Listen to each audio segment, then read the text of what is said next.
You straight up cuckooed that dude, bro. Oh my God. You've got all your Charger gear on because feeling fresh as hell. Well, you guys better enjoy it.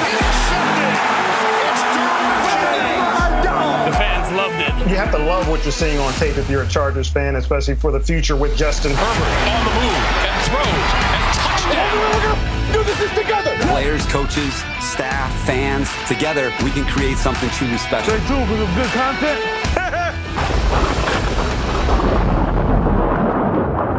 Well, hey there, everybody. Welcome back to the Charger Chat. I'm your co-host, Will Dugson, with my buddy, Kev Duggan. What's up, you goofy buttholes? Let's not forget Kyle, the coach, Duggan. What do you guys think it is about this news dropping the day after we record? Are we just going to keep it going, knowing that it's going to happen? Yeah. Embrace. Just embrace the shit. We record a day later, maybe the news doesn't happen. So that's what I'm thinking. Keep it rolling, yeah. I don't think we changed a thing. I think it's a running joke now that we just embrace and we let it happen. We are not going to get pertinent information in a timely manner from us, okay? It's just the way it is. It sucks too because our like show goes up right as the news is right as it happens. I'm always waiting. Every Tuesday I'm waiting for something to drop as soon as we hit publish. Because it's like people tune in probably and they're like, oh, they're going to talk about it for sure. Definitely not. 2 hours. We got a 2 hour episode where we don't address. You get to wait a week. 7-day-old news, folks. We're going to talk about it here on the Charger Chat, and we've got lots more of this episode, folks. We've got Bolt Insight, a Craig experience, and as per usual, a chunky Ask Boltfam.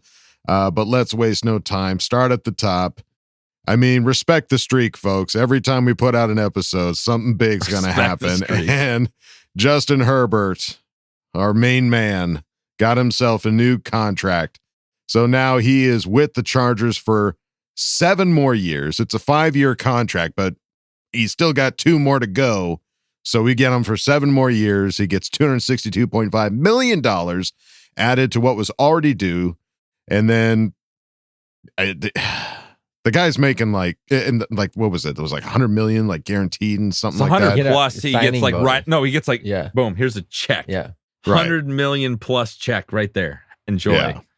Yeah. This year he was going to be getting 4.2 mil because he's still on that rookie contract. Now he just wiped his ass with that amount. I know, right? Yeah. Seriously. Next year was the 5th-year option they picked up, 29.5 million, and then pocket change. 33 million in the so-called old money added to the 262.5 million in new money. Herbert has 7 years, $296.2 million. That's an average of 42 mil per year spread over the 7 years. If you look at the 5 years, he's basically making $1 million a week, basically. But it's a little deceiving because they add it to the 2 years where they locked him in. $1 million a week? That's insane. Yeah. 52 million a year. That's right. Yeah. Every week, another mil. So let's see. We've got Justin quotes here for you folks saying, I think I just get to play football now. I think that's the best part about it is that I get to play free. I get to play fearless. Chargers don't play free. We go out there and what do you mean play free? It's costing us $52 million a year. He gets to play. No, he doesn't get to worry about it. He's got guaranteed. There's nothing clouding his mind. He's free to do what he wants. His grandkids are going to be rich. It'll be fine. Yeah. We get to go out there and get to play our type of ball. I know when we're playing at our best, we're a tough team. These next couple of weeks of getting together, working together, I think they're going to be huge for us. We're going to show a lot of improvement. It is crazy to think because Justin, he seems to dismiss the money a lot. Like, we don't hear him talk about contracts. He goes, I trust my people. I trust the Chargers front office. But I mean, at the end of the day, he was thinking about that. You signed that rookie deal. You're thinking, I need to prove myself so I can make that money and get that extension. Mm-hmm. And that has to be on the back of your mind. Even going into this year, hadn't been done yet. As much as he was downplaying it, you're thinking well, what if I get hurt or what if something happens and I don't get to sign? No, all that's gone now. You're not protecting anything. You now are guaranteed. You got $100 million in the bank right now, and you have a lot of guaranteed money. Just go out and sling the rock and try to win football games. Knock out some linebackers. You know what I mean? You can do whatever you want. No, now. no, There's still nothing no. holding you back. You got He's this. free. He's got to play free. He's free to knock out anybody he wants. They got to add Willie. free bird to Herbie. the music in the Yeah. stadium now because he's playing free bird. That's right. And then in a separate interview with Justin, he said, "I've never wanted to be anywhere else. Shoot. For as long as I've been born, since I started playing He went football, full Phil it's a right dream there. come true." Dude, I guarantee you Yeah, he did that gum. on purpose. He's never said shoot before. Shoot. Shoot. He's never said that before. That was clearly that was a little nod. nod to Phil. Yeah, love that. And then LT on Justin Herbert said, "It's a great day to be a Charger fan. Congratulations to Justin Herbert. Congratulations to the Chargers organization and all the fans. We know that we have a quarterback in the saddle right now that can bring us a championship." Yes, we Yes, do. sir. Yes, he can. Why is it so reassuring hearing LT say it? Because he's the he's the best at GOAT. his position of all time, arguably. So if he says it, I believe it. Yeah, it's true. He's just true. He is the truth. He's the truth. He all that matters. is the truth master. And then, yeah, there was that video that came out recently that a lot of people have been talking about on Twitter as far as seeing a different side of Justin when he was in the huddle, is breaking everything down and tells Into everybody, practice, "Hey, shut yeah. up. Yeah, like, pipe down, bitches. Yeah. Hey, let me Money's- finish." Money's speaking here, okay? Shut up. Daddy's home. Shut up. I There's got the big bank account now. Everybody pipe down. I can't hear my money. There's You got want to be dinner? You better shush. You shush down and let me break this huddle. there's got to be some like Does energy the for Dr. him. Evil like zip it? Zip it. Look Zip at me. I'm zippy long sucking. Well, there's got to be some kind of energy where it's like, dude, you're the highest paid player in the league, highest paid player on your team. Right. Just walk in there with some swagger and tell people what to do. You know what I mean? Yeah. Like it was just a matter of time. But I think if he's not going to do it now, it probably won't happen, and that'll just be the quarterback he is. But I think you were seeing it in certain videos and even some of these interviews that he's doing. Like Yeah. he just did one with McAfee. He's just a Mhm. different kind of. Confidence. I don't know what it is. Like it just feels a little different. So money doesn't always change people for the better, but maybe this is a situation where it does. Absolutely. Let's see. Daniel Popper tweeted out Justin Herbert on his goals for 2023. One of the things is just making sure we're throwing the ball down the field and making sure we're taking those shots. We've got those guys on the outside that are able to make those plays. Yeah, it's you think about our wide receiving core. It's 6'3" and top up. tier. Like Yeah. your shortest guy is 6'3". It's like we're a basketball team, you know? Yeah. It's pretty crazy. You go from last year when we had little punt returners being our number one wide receiver option to now you're 6'3", 6'4", 6'4" across the board with Gerald Everett and Donald Parham. It's like it's just you got to throw the ball down the field. And red zone shouldn't even be. You just take 3 shots. You just throw the ball up there 3 times, and we're gonna come down with one of them. Totally. Love that. Well, and some of the videos at camp, dude, like number one this year's looking pretty good. Dude, he's no joke. Yeah, He's doing some crazy stuff, and I'm just excited because that's, that feels the like guy a that wide can't catch with his hands. Was the whatever critique. that. I feel like all these guys we get that turn out to be studs for us were just like labeled bullshit, and then Yeah. they were never had that Just problem. lazy takes. Oh, Just yeah. like day one, they step in and they're like, none of those things that you were worried about are problems. So he looks amazing. What he did in the red zone today, they did the red zone drill. He's just like Just snagging jumped up stuff over Moss and people. guys. Yeah. Yeah, it's just crazy. And man. these are Like, not little like poor corners. He's going up against Mike Davis and JC Jackson and Yeah. Asante Samuel. Like a couple these of the are best in the studs. league. Yeah. So it's just the hype, man. Hype kills. A lot of hype. And then Dan W. Sports over at Chargers Unleashed, our friend over there, tweeted out Chargers cornerback J.C. Jackson with pads in hand, walking to the field for the team's first padded practice of 2023. Unbelievable. I'm still shocked that he's where he is right now. Like it's just kind of crazy that not only that, but he's in pad. He's doing the physical stuff. It's not like we're gonna slowly limp him in. You know what I He's mean? breaking up passes. He's out there like competing and like showing that he's ready to go. And obviously, like it's going to take time. It's going to, we need to make sure everything is checked off as it should be from the team doctors and whatnot. But that's crazy that he's out there in pads, like actually like competing. Yeah. It's crazy to think about a year ago. We thought we had a healthy JC Jackson. He got that little surgery, missed a week here and there, and then blew out his whole knee. And now coming off of that gigantic injury, he's in better shape now than he was coming into last year when he signed a gigantic contract. It's just fun, like looking at our roster. You need to go on ESPN and look at our depth chart, or on the Chargers website, look at our depth chart, because I think we forget some of the guys that we had on our team last year that just didn't play very much. Yeah. We didn't add a whole lot of huge names, but we got better. I mean, Eric Kendricks in place of Drew Tranquil, that's an upgrade. You know, like we got better, but the guys that we got back, the Rashawn Slaters and the JC Jacksons, and it's like, dang, like that's our healthy wide receiving core. It's pretty scary. Oh, yeah. And with the draft class as well, those are guys that we haven't had a chance to see play yet that should be coming in and contributing right away. Matlock being just a personality. Dude. Oh, man. What a shotgunning an energy drink. Yeah, that was awesome. He shotguns a Celsius every single day before practice. I like him. He's awkward though. He's got the comedy, he's got the moments, but he's still awkward, and that's what makes him endearing. He doesn't have the shtick down. He's not ready to go. It's just kind of like that Perriman energy where he'd do stuff and you're like, dude, that's kind of weird, but I really like it. I like it. Yeah. But I respect the energy. Team, so I like it. Yeah, I like it.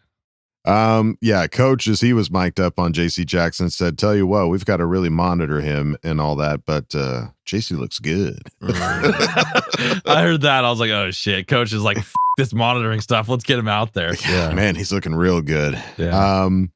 Quotes after the first pad practice Monday, Staley said there was a good pace out there. Anytime that you put the pads on, you kind of start training camp with the physicality and the blocking and the tackling. That's where it all began. So it was good. A good tempo out there today. I thought it was a good start. Sounds like everything's good. Good. Good speed, good pace. Tackling is the number one fundamental for defense, Staley said. What it leads to is if you're a quality tackling team, you're going to limit all the big plays, the explosions. The way the NFL calendar is now, you don't get pads in the springtime, so you don't get to practice it nearly enough as you need to be good at it. What we want to make sure that we do, and it's just a big emphasis in this camp, is to tackle as much as we can, not live or live to the ground, not live to the ground. But we want there to be as much contact as possible. Yeah, it's such a fine line. I mean, we were not a great tackling team. It feels like we haven't been a great tackling team for a long time. It feels like that, yeah. It's just a perennial like mark against our team is we don't tackle great, and it has to become and we're the most injured. So it's like we're trying to be cautious so that we don't get hurt, which may lead to poor tackling, but it also leads to additional injuries. So like, it feels like we just need to ramp this thing up a little bit earlier and take some chances and be physical and in training camp a little bit more to get our bodies used to it and kind of oil up the hinges a little bit so that we're ready to go and make full contact and go full out in the games. Yeah. And Coach Staley said he's making, his third year. He's definitely made some changes to how he's running training camp this year. He's got a beard now, for God's sake. Yeah, look at him. He's ready to go, dude. He's got that old man energy. It feels good. Yeah. But it sounds like he said, but he's basically said, he's like, we don't have enough opportunities for these guys to compete. So he's setting up the practices. So when they're out there, they're competing. It's not like doing all the walkthroughs and all that stuff as much as like, we're going to go compete. So hopefully that leads to more of the tackling. Like you had said, Kyle, just getting better at that. That's our big problem last year was those big runs, and missed tackles. So fix that shit and we'll be good. Football is blocking and tackling. You boil it down to its most basic principles. Football is blocking and tackling. And so if you can't do those things well, you're not going to be a good football team. Yeah, I concur. And then Quentin Johnston said it's very fast paced. It has its ups and downs, a big learning curve for me. At the same time, I'm getting ahead of everything pretty quickly. So it's been fun for me. So just adjusting basically to NFL type speed and play calls and everything like that. I'm curious what this playbook is compared to last year, because I feel like every time when the people talked about the playbook last year was like at least the offensive players were like drowning, like all the shit that they had to like prepare for. I wonder what the difference is in terms of like thickness of this playbook, and because the thick phone book playbook doesn't make you a better team, right? So like if you can like master this amount of playbook, I think that's better than having, the full menu. You know what I mean? We always heard about we've only accessed a third of the playbook. We're only using this much. It's like, but why? You're doing too much then. Let us do the whole thing. Yeah. What is this Lord of the Rings playbook we hear about? Put that shit away. Yeah. I don't need 7.5 movies of playbook. Just give us the good stuff. Just take out the 2 towers. No one really cares about that one anyways. Leave that shit out. Give us the good stuff. Take that shit out. Just turn it into a Middle Earth podcast. All of a sudden. Really. Then Khalil Mack, quote from him says, "It's always fun putting on the pads. It's where you get to do the real assessment of all the players, know your game, and still be getting better every day." Mack had this to say about Bosa, just getting to know him, putting the time in on and off the field. It's continued to grow. We're trying to put something together on the field for y'all for 17 games at least, Mack said. Ooh, that's a hard, Least. like that sentence. That's a hard, that's a hard sentence. That's and hard. We heard it's hard. It just feels This hard. just I don't in know from what- Kevin. It's super That sentence subtle. was hard. It's super subtle, but that's a hard sentence for sure. It was also, I remember last year, Joey talking about how he lost weight so he could be quicker. And now he's come back and 10 pounds flipped it, heavier. and now he's put weight on. Yeah. I don't know. Last year, he just didn't seem like he had it. Even when he was playing, it seemed like he was getting pushed around a little bit to a weird degree compared to what we normally see out of Joey. I think that weight that he tried to take off to be healthier ended up impacting his play, and it didn't help him stay healthier, clearly. So I think, and then me and Adam were just listening to a clip of Khalil Mack's interview. Joey said that Khalil put a little bit of weight on too this offseason. Khalil wasn't happy about his business. Like, yeah, why are you talking about my business? He wasn't happy that his secrets were being let out, but it sounds like we got some big boys out there ready to get bunker down and stay strong throughout the season. Mm-hmm. I love it. Yeah, God, I can't wait. And then Mac on Herbert taking over paying for team dinner duties. Mac said, "Nah, I told him, you have money, but I still have the dinner. It's all good. I'll take it. He might try to beat me to it. He's a humble guy. He might not let me pay for it, and we might have to fight it out a couple of times, but it is what it is." I love it. I love it. I loved it because the reporter was like, "You mean verbally, right? Like, actually, I'm not going to kick his ass or Actually anything. fight, right? Yeah. So, yeah, a lot of humble guys on this team, and love seeing all of these quotes from these guys talking about how much they love coming together, just as much as we would love to have you come together with that us was over good. at Well done. patreon.com/Charger Chat, folks. We've got so many fun things. What a hangout we just had, by the way. Criminy, this last Saturday, we had our Zoom hangout with the Special 10s, and the Brisket Broads gave us the biggest treat we could have ever asked You got to say for. hi to Quentin Johnson. Quentin Johnston acknowledged And he went all like of this us. to us on Yeah. a Zoom call. It was pretty wild. Yeah. Hello. Hello. So go check out patreon.com/Charger Chat. And if you don't want to go over there, that's totally fine. You can go on over to our regular website, chargerchat.com. Check out all the cool stuff we got over there, t-shirts, hoodies, and stickers. You can chat it up with other Charger Chatteteers in the member section and ask questions in Ask Boltfam. So go check out chargerchat.com.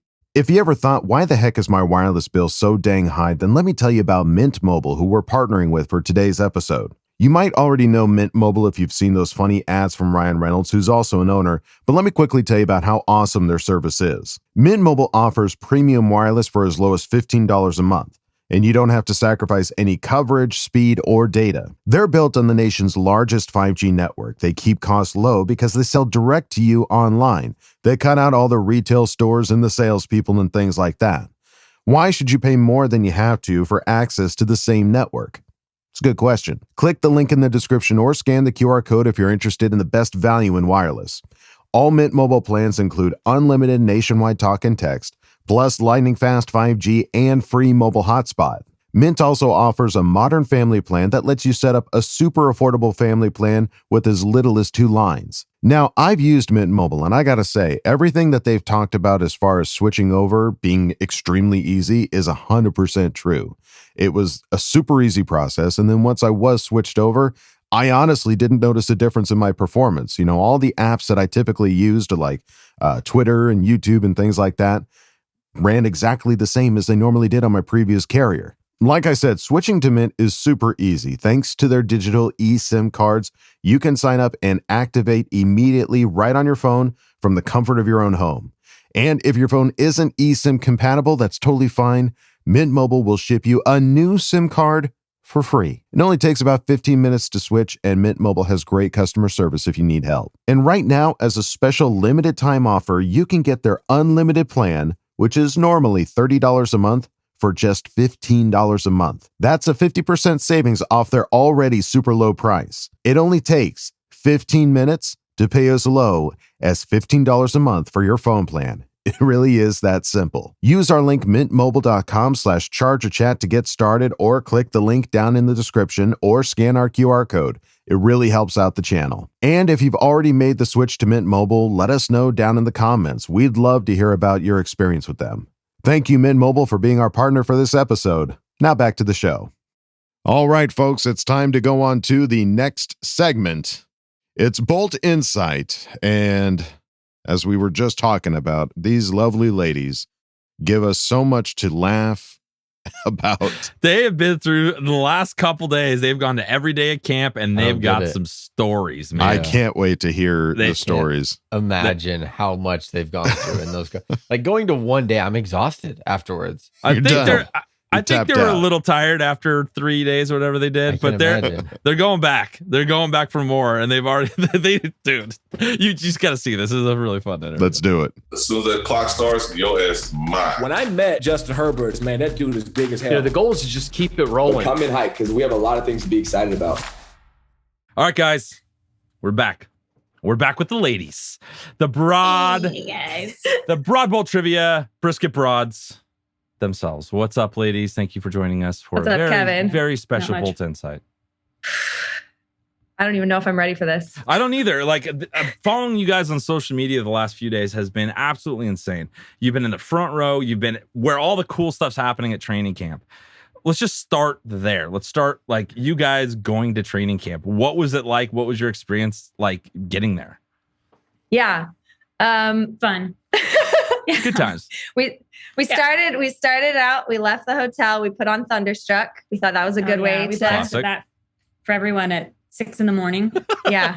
Yeah. There were definitely people when we stopped at a stoplight, they were like, there was a van. I'm pretty sure there were employees that worked for the Chargers because like they peeked through and it was like a powder blue hat, you know? Uh-huh. And we're like, let's go. Yeah, nice. And then we got Shirley's Bagels, which is apparently one of Justin Herbert's favorite bagel places. Oh, wow. So now you know where to go hang out, post up if you're not doing anything. Yeah. We didn't see him there loading up on bagels before the first day of training. Let me get a nice big full belly full of bagels before I go practice and puke. I need my energy. Yeah, and then we saw Karen and Stephanie and Jen, and then Kaya and her family were there. Awesome. So it was just the line already was super exciting. Yeah, I would have gone there just for the line. Yeah. And like so many Chargers fans. Yeah. Gosh. It just looked like so much fun. And you had so many awesome social media moments. But the one that was like, holy crap, it like went everywhere was, I call it the catch and spike. So you caught a pass from the man himself, Slay. Yeah. What happened? Tell us, explain. So Keenan and Mike were kind of just like tossing the ball back and forth to each other. And then Keenan threw a long pass to one of the equipment guys, somebody on the team that works, and he dropped the ball. You know, Keenan seemed really disappointed. It was a really far pass, though. I definitely would have dropped that one. And so then I was like, Keenan, I know how to catch the ball. I know how to do it, you know. And then he was kind of, you know, just still throwing it to Mike. And then I was like, Keenan, I'm open. But then I didn't think he really would do it, you know. And then he just turns. And he throws it. And when the ball was coming towards me, I was like, what have I done? This was a horrible decision. If I don't catch this, it's going to hit this nice lady behind me right in the face or me in the face.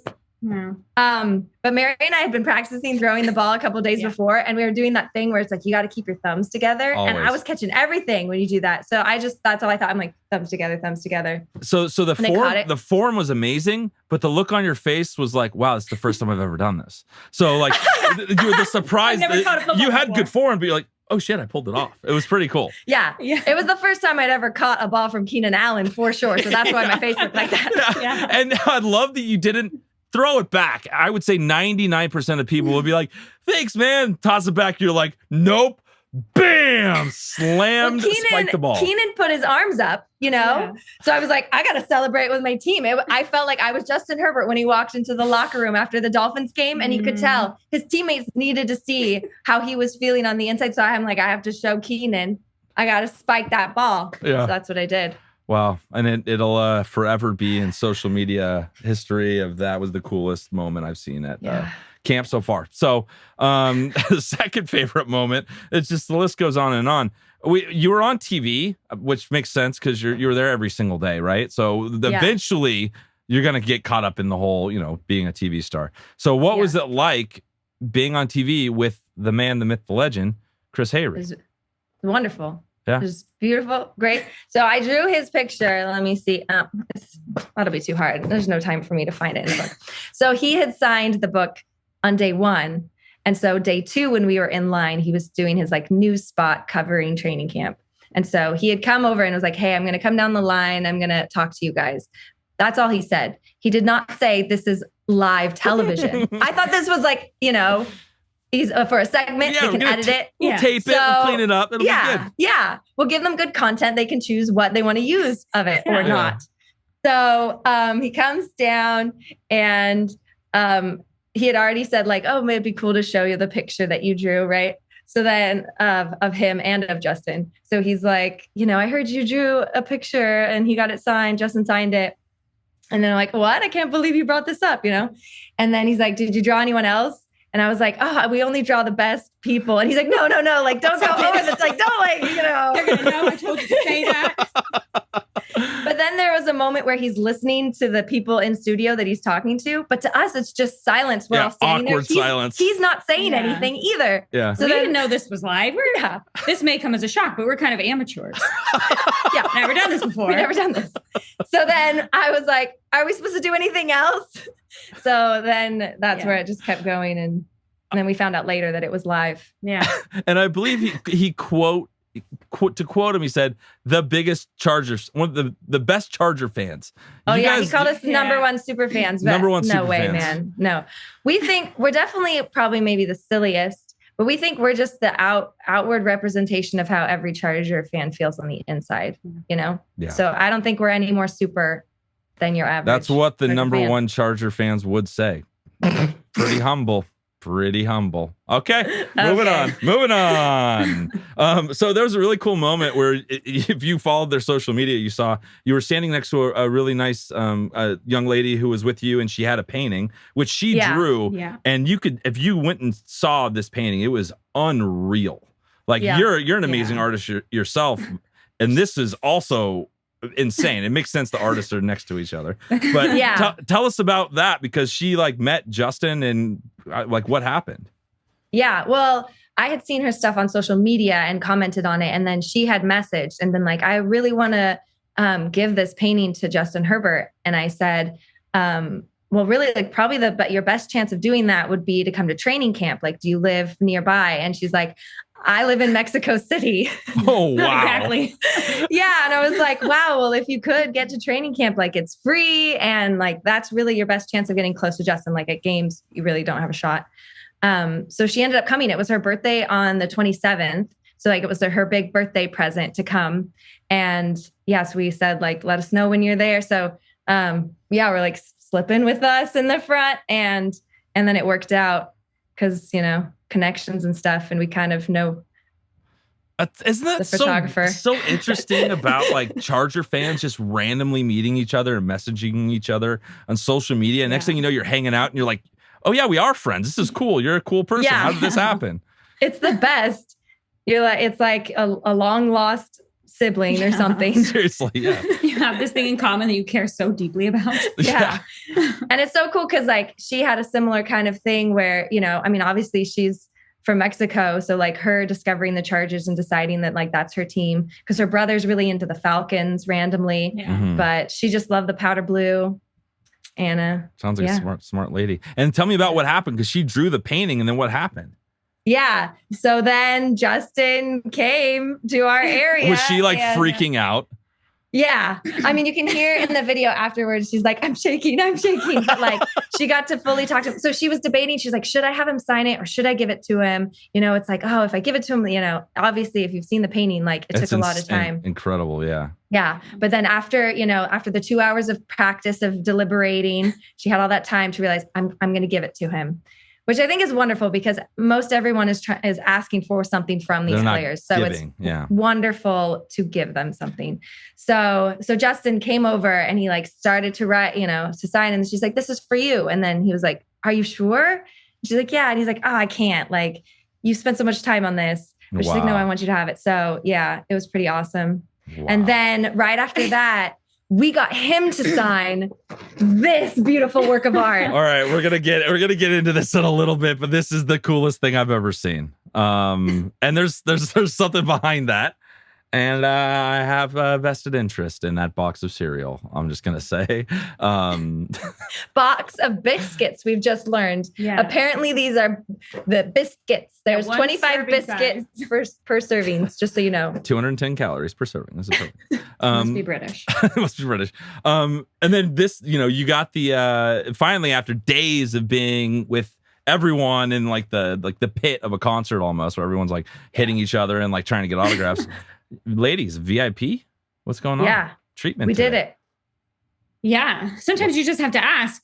Yeah. It just didn't even seem like a possibility before. We didn't even know how it worked. We don't really feel like VIP, but apparently if you have season tickets, you just have to ask your season ticket agent. And if they can, that's literally it. Yeah. And they'll be like, oh, it's sold out, or oh, okay. They also told us, so they apparently the people within, they know who we are. We send them pictures like, just so you know this, and they're like, oh, we've heard of you. Dude. And then they're like, it cannot be understated the fact that you guys went to every game last year. I don't even know if there might be somebody in the history of the Chargers fandom that has done that, but no one at the level of what you guys are doing. And you're going to do it again this year. Of course they know who you are. It's crazy. So he was like, also like, you know, there's some like management people, like it's not really the same vibe as like, you know, so they were kind of like, play it cool, you know? Wow. And we're like, no problem. No problem. So we wore our football helmets with this outfit. Yeah. Oh my God. That's amazing. Yeah. It was kind of great though, because it was like us and then just a bunch of children. Yeah. You know? So we got to kind of help them learn how to have good training camp etiquette. So like we prepped them like, hey, what questions do you want to ask the players when they come over? Oh, nice. You know, and don't yell, right? Like yelling at them scares the players away. We don't, none of us like to be yelled at, do we? So you just like, you know, just at a normal volume, say their name and ask and say thank you. You know, it was really fun. It's similar to how we try to talk to some of the adults, but the children actually listen. Yeah, adults are less receptive. They're just yelling back at you as you're trying to calmly talk to them. What? Say it again. Yeah, exactly. So overall experience, because you guys aren't done yet. You're going back again? Yeah. More days? Going to all of them. Yeah. You guys are amazing. We're really happy we have 3 days off, to be honest. Yeah, it's exhausting. My lips got so sunburned the first day, and I'm like, they're going to start blistering, and it's not going to be fun for players to talk to me anymore. They'll be like, oh, are you okay? But it's so like, what's your biggest takeaway for somebody that may or may not want, you know, may want to go to training camp? Like, what would you say to those people to like push them over the hump? Oh, you definitely need to go. And so today there was like less players coming and signing. It's like Saturday, like, I mean, Derwin came, I guess you're probably going to talk about the Zoom call, but yeah, as you saw, Derwin, Joey, Justin, Alohi, Nathan East. Alohi always comes now. Yeah. You're part of the Alohi crew, right? Yes. Yeah. It's a big deal. It's an honor to be. We've actually been invited. I thought we were going to be the Gilmore Girls, and I was totally cool with that, which makes way more sense. But I like Alohi really Crew like is that. also rad. Oh my gosh. The Gilman girls. The Gilman Girls. Yeah. Yeah. Jeez, I feel like that's a real missed opportunity. Now, yeah, I would have done it. I have no problem. A subsect. Yeah, it's a little sub of the group. Yeah. The Gilman Denomination. Girls. We just want to thank you because we had our Patreon hangout where we get together once a month and we're all on Zoom hanging out. And you guys didn't have to do this, but you turned on your camera and you let us hang out with you on Zoom. And it was absolutely incredible. And we got to meet players and yell at players, which is bad etiquette, but we did it anyways. So thank you for letting us do that. You're so welcome. Yeah, it worked out because my parents came that day. So I was like, man, there's always like a lot going on to keep track of. You know, we've got the autograph book, the mini wheats book, the trying to like talk to the players. But I was like, well, that could be my mom's job. She can hold the Zoom call and like, maybe this will be interesting for them. And I'm glad it really worked was out, amazing. We yelled at Mike Williams. I yelled Rookie of the Year and he came up and he was like, sup. Quentin? Sorry, what did I say? Yeah. You said Mike Williams. That's not who I said that to at all. Rookie of the Year, Quentin Johnston is who I said. And he did this. That's what he did. Yeah, it was still a big moment for me. I'm still like fluttered and like anxious and can't talk about it because it was a big deal. But yeah, that was amazing. And then we need to get to this last thing, but hold on, I gotta do something real quick. I gotta put on before we talk about this topic. I just want you to know how much I appreciate you guys. Yay! I just want you to know that this box is an important part of my future, and I would love for you guys to tell me all about it. Okay. No pressure. So we'll give the story. So on the first day of training camp, we thought there might be people who are hungry in line. I want to eat some dry cereal. Yeah. So we're like, we'll just grab, we have a van that has, some food in it. So we thought maybe people will want mini wheats. No one did. No one wanted any. That's it was weird. so weird. And then I was like, I should probably put it back in the van, but we just got distracted. And then it was time to go in. And then I'm like, I still have this box of cereal. And when we had told you guys before that we had a great prize for you, that was a lie. We had not yet had a great prize, but we knew one would come to mind. So when I had the box of cereal, Mary was like, you know what? Let's ask the players to sign it. I bet some of them will. Yeah. And they did. And then this could be the Broad Bolt Trivia winner prize. People seem kind of excited to sign it. Justin signed it, right? Justin has signed it. Give us some names. Justin has signed it. That's insane. We got Justin, QJ, DJ, the J's, DDIS. Yeah, that's Isaiah Spiller's. Oh my God. He just does IS. That's awesome. Yeah, it's easy. We asked Matt Money Smith to sign it. And he's like, I don't want to ruin your box. And we're like, no way, Matt. You will make it better. And he said, fine, I'll sign the money barcode. He is money. That's awesome. This is incredible. So how many more rounds of Broad Bolt trivia do we have? There's only one more because it's an off season. So it's currently Wolldog is ahead by 1 point. Mm-hmm. So what do I need to study? A lot of the questions that were pretty much all of them have been given to us by other people. So you can't blame Did us. you say that the players gave you some? Because that's going to be a problem. Yes. We also asked players for obscure facts about them, which I feel like that's just the greatest. There's no way for you to know this information at all. It's going to have to be multiple choice. This got to be multiple choice. Yeah.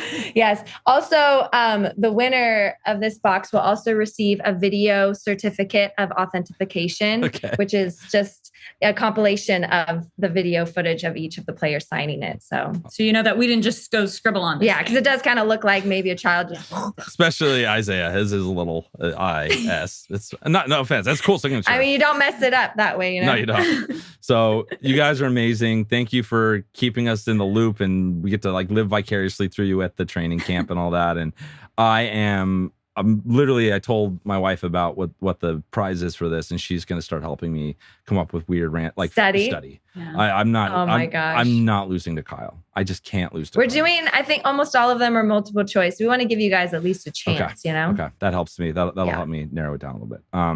All right. Well, I'm going to get to studying. We're going to go out. You guys amazingly gave out patches for us. Three lucky people got patches. So as we say goodbye, we're going to play this video and we're going to enjoy it. We get to watch it and celebrate. Yeah. And then we'll celebrate it on the other side with the guys. Okay. So we love you. Thank you guys so much. And we look forward to Broad Bolt trivia. Okay. Love you. Bye. Okay, love you. Bye. I mean, I'm in the lead right now. I just want to remind everybody of that. Just because Kyle screwed me over on that last question, it was hey guys. I may sabotage this whole thing so that Adam wins. I might throw the whole game and make sure that Adam wins that mini week fuck. Classic brotherly love. Hey, I don't know. I guess I could win, but it might make me feel better watching you lose than me winning. You guys are so brothers. It would be harder for me because I go over to his place all the time and I just see it there. Yeah, that would be great. And not have be it able mounted. to take it home I'm going to with put me. it in a hermetically sealed case. There's going to be like laser security all around it. And I'm going to be like, yep, there it is right up there, it is. Kevin. Don't You just even look gotta at it, Kevin. pour yourself a Can I get you a sweet drink? bowl. Thank you. You just got to pour yourself a sweet bowl of that shit after we win the Super Bowl.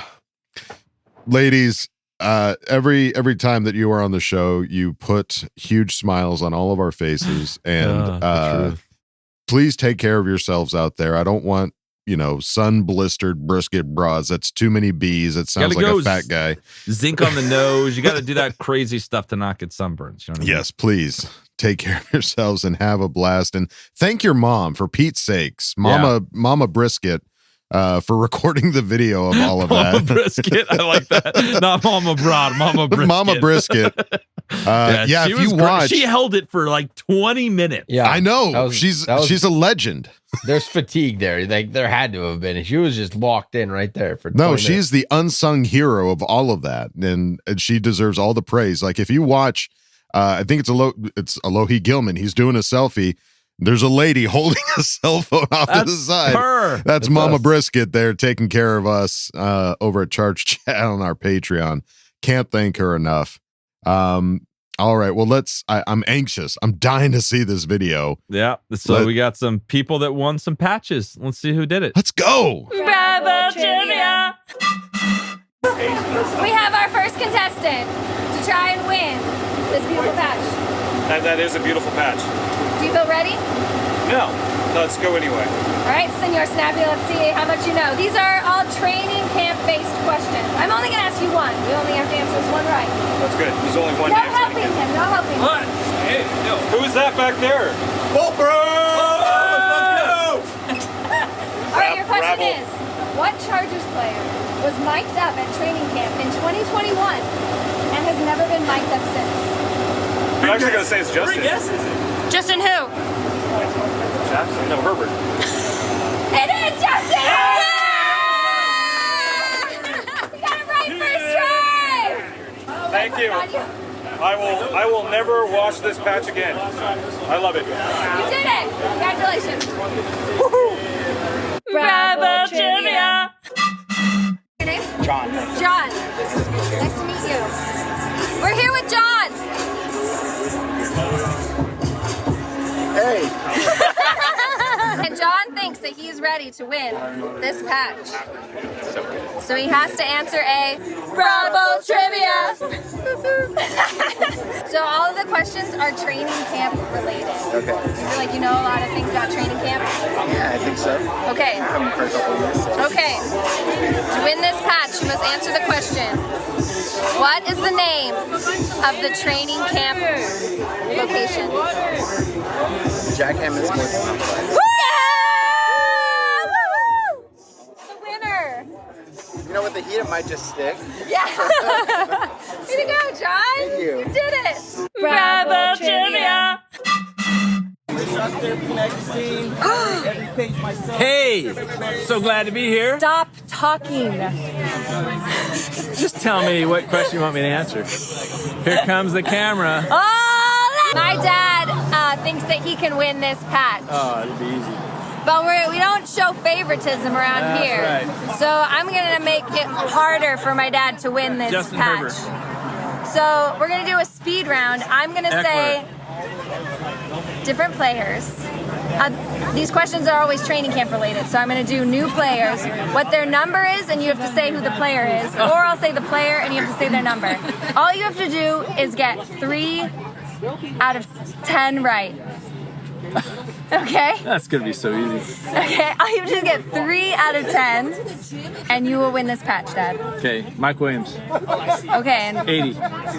And we are starting Keenan Allen, now. 13. What is Tui Pilotu's number? 87. Wrong. What is Dayon Henley's number? Who? Dayon? Did you say it right? It's not Dion. It's Dayon. It's Dayon. 66. Wrong. Now we'll make it easier. I will say the person and you will try and guess their number. Quentin Johnston. Well, he's just so new. Let's see. No cheating, Mom. 22. Wrong. All right. 1. What? 1. You just looked at your wife. She's cheating. Look at my mom. She's a cheater. Cheater! He's number 1. Okay, so how many is that so far? 4? All right, you still have a chance. What is Darius Davis's number? Dee. Dee. 66. Nope. Who is the new player? Number 8. Number 8.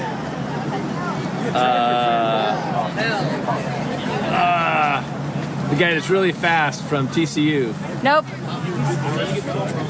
What's his name? I don't know. Nope. It's Max Duggan. Oh, Max Duggan. All right, He's how from many? TCU. How many more do we get? He's a 3 new more. player He's from not TCU. very fast. He's not very fast. But he's from TCU. Okay, what is Gosh. Jordan McFadden's number? I have no idea. I don't know either, actually. But you still got it wrong. These are way too hard. You're supposed to give your dad easy questions. Why are you What making me is look bad? Justin Herbert's number? 10. Oh, you got 1 right. You only have to get 2 more right to win this I got patch. coffee on this. What? Okay, go ahead. Gosh, he did. Keep going. Look at this. Oh my God. Are you kidding me? I can't believe it. All right, your last chance. You're still going to lose. What is Mike Williams' number? 80. What's Keenan Allen's number? 13. What school did Keenan Allen go to? Cal Bears. We're the same school I went to. Well, you Same still year. lost. Good job, Dad. That was a terrible high five. There it is. Look, my dad. Get my dad. I look just like my nephew. My dad's jersey. You got it, Dad. I got it. Bravo trivia. We're here with Ethan. Ethan wants to win this beautiful patch. Close your eyes. This is your question.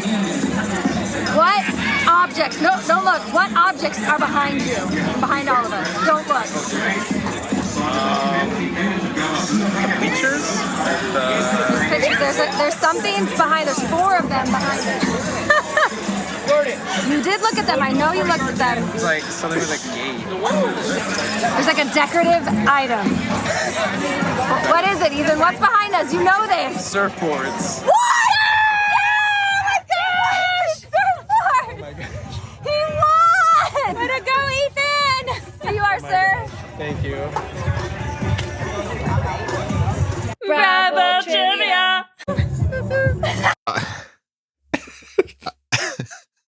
I wish we were as funny as them. Oh, no. I really do. What are we doing here? Oh my God.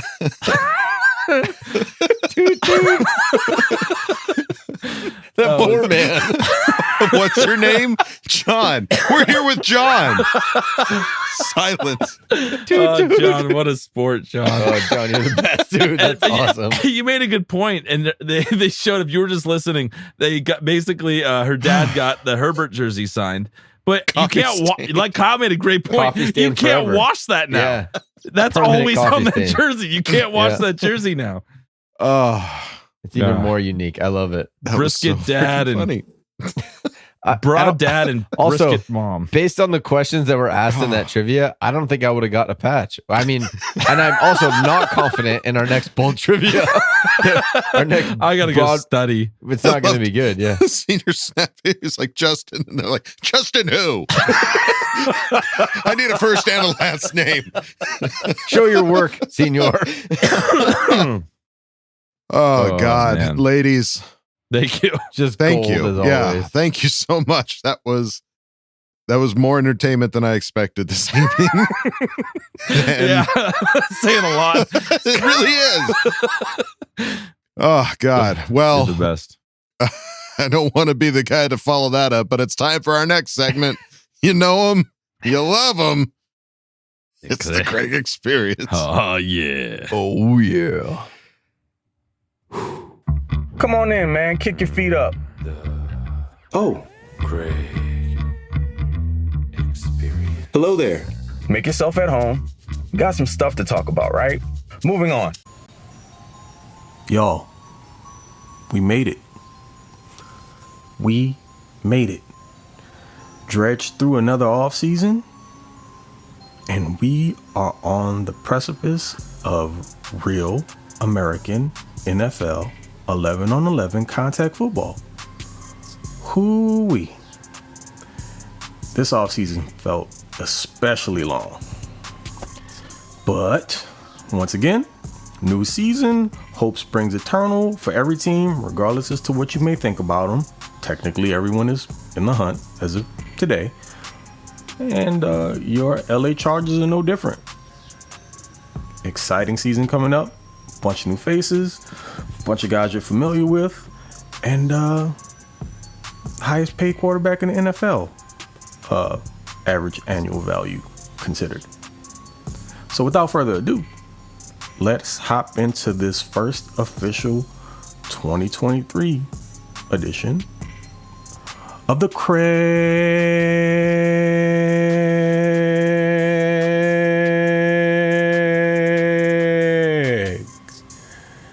Experience. Oh, I'm sorry, CC Gang. Biggest of salutes into the rest of the Bolt fam. What's goody? Go time. And I mean, hell, we might as well just delve right on into our beautiful, bright, shining boy and his new contract because he earned it. Talking about a 5-year extension at $262.5 million with an average annual value of $52.5 million. Yo, J Herbert, let me hold something, bro. I got kids, they're draining me, and I want to come out there to see as many games as possible. So like a little extra something, help with that cause. You know, I support you. Rest of the squad, throw me a few shillings, or at least some tickets. But let me stop begging. I digress. The team has locked down its face of the franchise for the foreseeable future. And yeah, he is the highest paid quarterback in the league right now per year, which will probably change when Joe Burrow's contract comes up. And, Mahomes being the best quarterback in the NFL, arguably, is probably going to have something to say about that with regard to AAV soon. They'll play the numbers game. I wouldn't be surprised that in the next couple seasons, so he's still averaging the most per year, or they'll bump him up because that's kind of how things like that work often. But anyway, heard what Herbert said about it. Now he feels like he can play free, and that is a load off, man. You get to show up to work every day, not having to worry about performance to get your money, and you can just play without that worry. He's secured. Got bread to take care of his family and anything that he wants to do in the community. So couldn't have happened to a better dude. Now it's all about wins.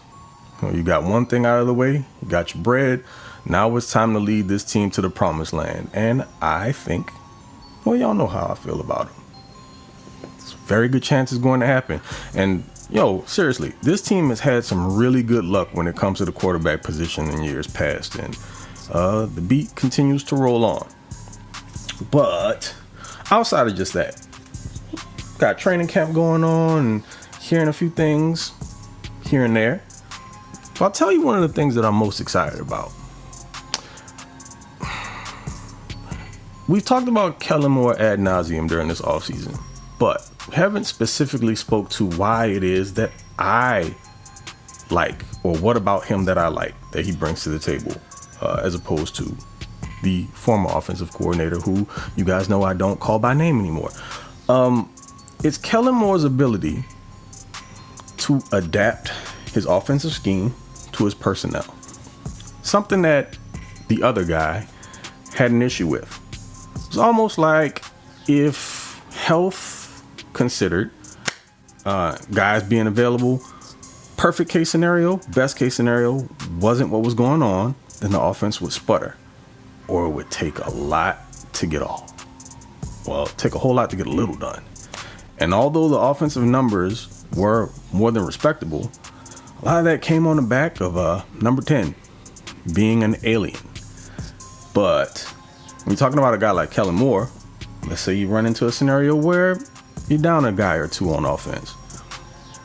He won't keep banging his head against the wall to try to make something work. You know, round peg, square hole situations. You have to be able to adapt. If your offensive scheme is predicated upon certain talents and abilities, and those are your strengths, and for some reason those guys aren't available, you have to be able to adjust. And I watched Kellen Moore do that in Dallas. Say, for instance, you're looking at a scenario where your number 1 and number 2 wide receivers are down. So that limits you in your passing game. Well, Kellen Moore may roll out 2 tight ends and utilize more of the running game, but also use both of those tight ends in the passing game. Might get one of those tight ends on the move. Have him start off as maybe an H-back, play a little fullback, get him into routes out of the backfield in that way. Making the most of the pieces that are available and not necessarily sticking with something just because it's what you feel like y'all do. I mean, the requisite pieces have to be available. It only makes sense. That next man up mentality, yeah, sounds great up until the next man up was working at Burger King the week prior.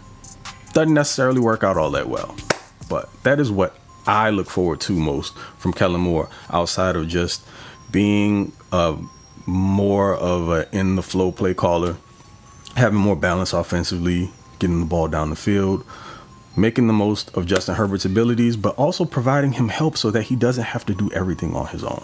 So, Kellen, eyes on you, my man. I know you're going to make it happen. And, you know, there are a couple names that have been floating out during training camp so far, but one in particular that I think is very interesting. John Hightower. And there's that Boise State connection there too between both he and Kellen. I don't know how much that actually matters, but interesting nonetheless. John Hightower's been making some plays in camp. And yeah, at the time you're hearing this, there's no pads on. Well, now they are in pads, and apparently from what I'm seeing, he's still making plays.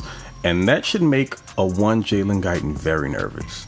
Because when you're an end of the depth chart player at your respective position, let's say you have a niche, in this instance speed, and there aren't very many guys in front of you that possess that attribute, you may feel a level of comfort.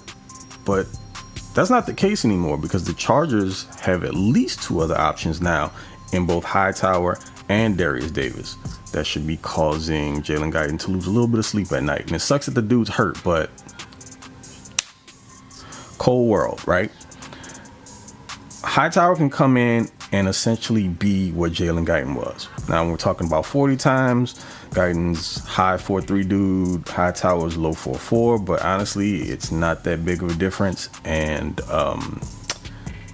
you can be a somewhat cheaper option and provide similar production, then hey, you may have found yourself a role and someone else could be looking for employment elsewhere. And I know that Jalen Guyton is probably a Justin Herbert favorite. That may mean something, may not. Ultimately, at the end of the day, he is not as safe as maybe he once felt he was.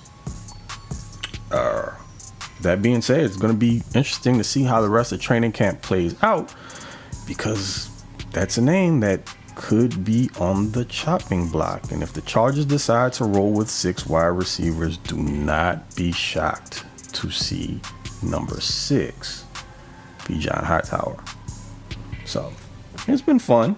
First one back for the season. I appreciate y'all for joining me here. Thank you. And as always, you know, you can catch me here, but also as a co-host over on the Lightning Round podcast. And y'all know who it is. Till next time, it's Mr. Bolt Gang, or Do Not Bang, aka TOP_FLYT3 over on, it's not Twitter anymore, right? It's X. That's gonna take some getting used to. I can't even call it the Bird app anymore. Time to come up with some new insults. Whatever. But until the next time, I appreciate y'all. It's been real. Okay? Love you. Bye. Well, you're right, Craig. It has felt unnecessarily long this offseason. But we're back. But God, every we're back. offseason just keeps getting longer and longer and longer. Yeah. Yeah, I love the talk about Kellen Moore being able to adapt, you know, depending on who the players are out there. I mean, if that is the case, I haven't watched a ton of Kellen Moore video to tell if that's really what happens. But there's some insight was kind of interesting. I heard, was it Chase Daniels basically was saying that he was brought in. They were asking him about Justin's contract, and he was like excited for him. And he's like, you know, I came in as a backup, you know, / coach, is what he said in that interview. Like, I didn't know you were being brought in as a coach. What are you doing, Lombardi? Why? Like, what's going on? Like, there's clearly was a different connection between Lombardi and Justin than what we have with Kellen and Justin. Gotcha. It's very clear. Like, the fact that he said that doesn't seem like that big of a deal, but like he just kind of like threw it in. Like, kind of brought me in as a backup and a coach. Like, wait, what? What? Why? Why? Aren't you? Yeah. What? So it's just maybe, I don't know. I just that kind of rang weird. It's an interesting insight to, you know, why Lombardi was the offensive coordinator for 2 years. But the talk about Hightower possibly coming in over Guyton. I mean, he's got highlights all over Chargers social I know media. Guyton hasn't had a chance to is he out there in pads? Like, no, playing? He hasn't been cleared to practice. I think the problem is with Guyton, if he doesn't get out there freaking soon, he's going to lose that job. You don't get your shit together, Guyton. You're gonna, seriously. This is your job to lose. Get out there. Dude, it really is. If Hightower keeps playing like that and keeps doing what he's doing, what do you want? Like, you can't give it the guy that hasn't been to practice at all. It just doesn't work like that. But you also paid Guyton already. Right. I'm sure there's some loopholes to get out of that. There's not like guaranteed money in that contract, is my guess. I don't know. I mean, Craig mentioned about Hightower possibly being cheaper, but I mean, Guyton we got for like what, like $1 million and change, you know, for a year. Hightower's an undrafted rookie deal. You're not getting $1 million. No, he was drafted. He was drafted by the Eagles back in 2020, and they let him go. That's right. So the Chargers picked him up. So they just recently scooped him up. That's right. Right. Yeah. No, they recently scooped him up. So, I mean, granted. Yeah, you're right. Like, I don't know if there's going to be a huge price difference in the two. It's kind of just who's going to be more readly available. Right. And as of right now, what have you done for me lately? Guyton. Kind of thing. Yeah. So I'm looking at it right now. He's got $1,180,000 with a prorated bonus of 76, but it doesn't say, like, I don't know if how much of that guaranteed. Yeah. I think it's per game roster bonus is basically built into that contract. So he's got to be on the field playing, be ready to go. money. So I like Guyton, but oh no, boys. John Hightower signed a 1-year, $207,000 contract with the Chargers. That's a lot cheaper. Big difference. That's a big difference. Yeah. Yeah. Well, it says in 2023, Hightower will earn a base salary of $870,000. What does that mean? Creative NFL math. Don't question it. Dude, it doesn't make sense. This math in NFL, there is just no making sense of it. It's like, no rhyme or reason. 5-year deal. It's actually 7, and it's a little less. So I don't know. Yeah, but we're gonna give him $100 million right there. So don't worry about it. He's gonna cost $70 million year 5, 2028. Yeah. $5 million next year. Like, what is this millions? What are we talking about? It's like there's just no numbers. finish line. Can I get some of those millions? Yeah. If you give it to me, if we're throwing numbers around, yeah, I'll take some right here, please. Give me. Just throwing millions around. I'll take one. So it'll be interesting to see how it all pans out. But Craig, thank you as always. It's funny that we're the wide receiver 6 is like our what we're talking about. That's the big debate. How awesome does that feel, guys? Well, through 5 is pretty locked up. Pretty locked up. Yeah. Pretty locked up. But Craig, thank you as always for another awesome Craig experience. And it's time now to go on to the next segment. Ask Boltfam. Time to put your money where your mouth is. Hi, guys. Don't jam a thumb up his butthole. That's what you do. I wet myself in excitement. Oh, so hungry. Your thoughts are like totally appreciated. Catch you later, dude. Okay, love you, boy. That's right, folks. Time for Ask Boltfam, and we start off at the top with Dennis Andrew, who asked the question. As of now, I have attended 2 of this year's training camp days, and they were amazing. I got there early enough both days to get a spot at the fence closest to the sideline. Never would I have ever thought that I would be field level and yards away from our players. While I was there, I met the Brisket Broads, and they were super nice and really brought the energy. The 2 were magnets to the Chargers social media team and were pumped the whole time. It was awesome to see. I was very impressed with how explosive our offense performed. Goodbye to the days of stick plays. We're going to use the shit out of Herbert's $250 million arm. After the practices is where the real fun begins. Players began to run over to the fence to give autographs, and one of the players was Quentin Johnston. He ran over directly into my direction, and I started to get my ball ready. Everybody began to swarm behind me, yelling his name with a pen in hand. I then reached out my ball to get it hopefully signed by this stallion of a man, when the woman in front of me said, "Here, give me your ball. I'll get it signed for you."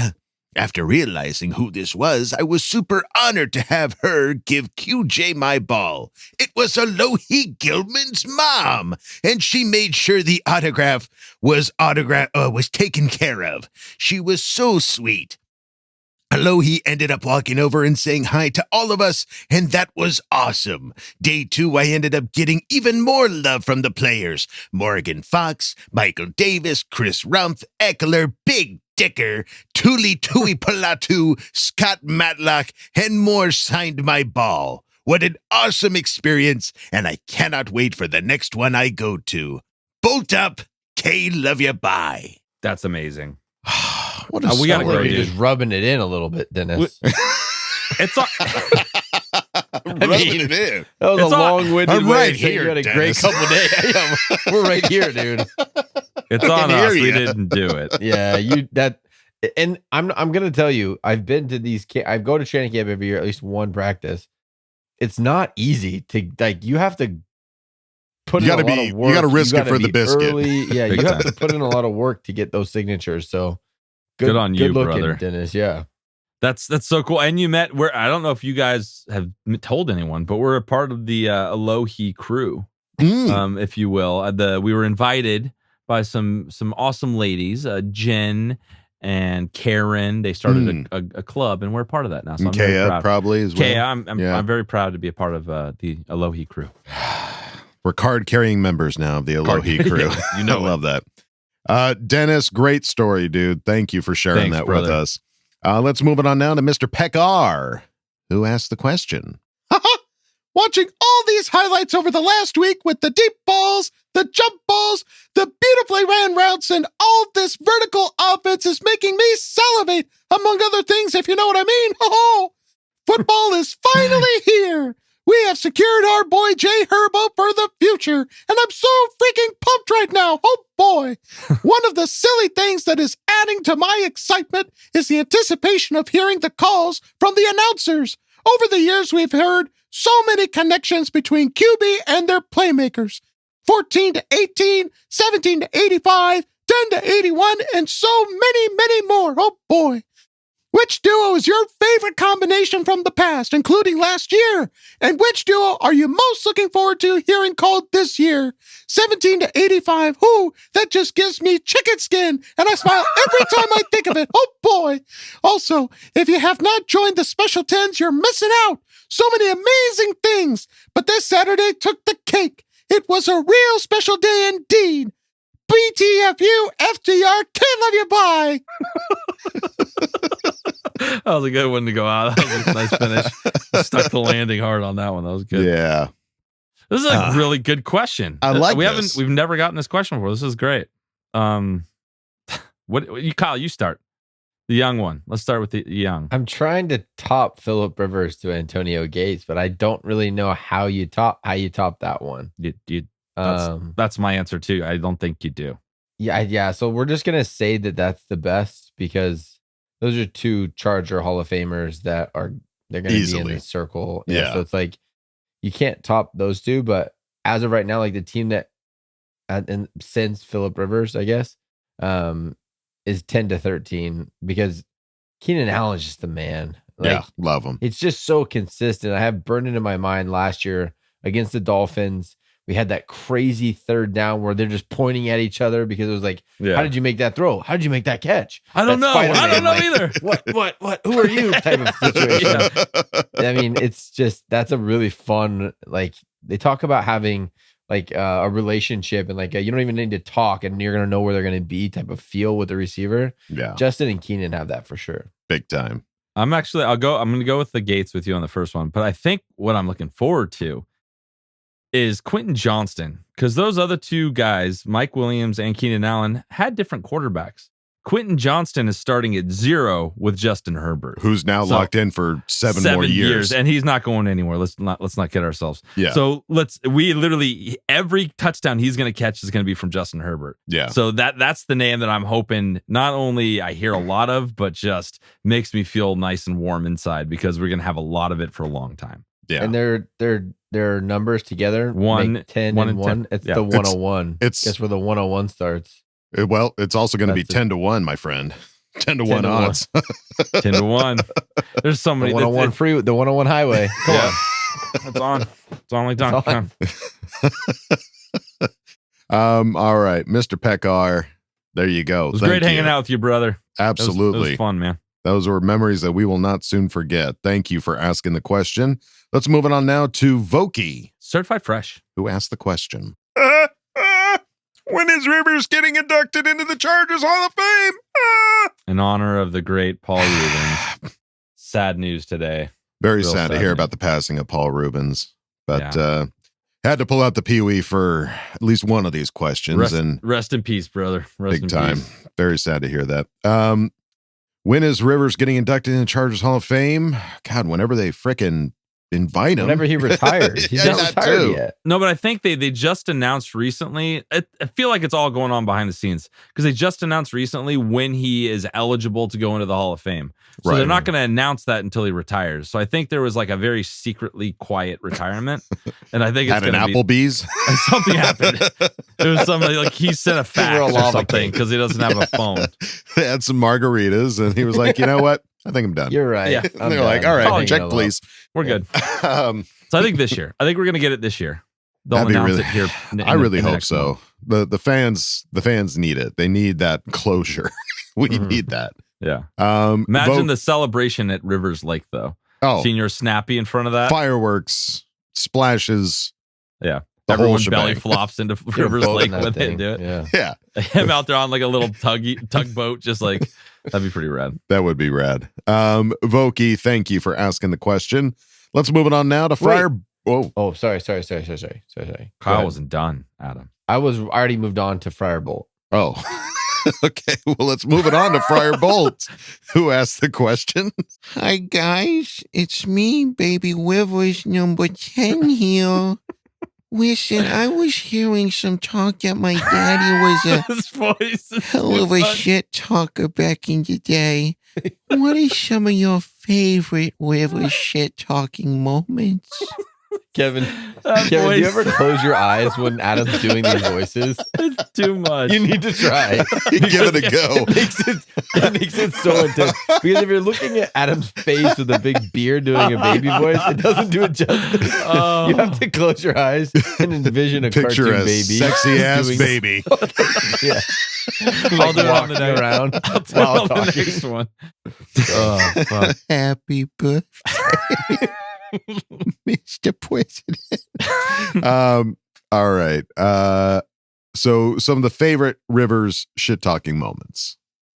God, there's the so one that's many. the one that is like the stands out in my mind is the 90-yard touchdown. Just because that's on everything. But that's so good. I don't remember exactly what he said, but he would get on Jay Cutler so hard. And like that was like the one where you didn't need to know what he said. Right. You didn't need to hear it. Good. It was all the action. You could just tell see it. And by Cutler's reaction, he got owned, and Phil was happy. And that's all you need. But my favorite one wasn't even talking. It was just what he did after a play.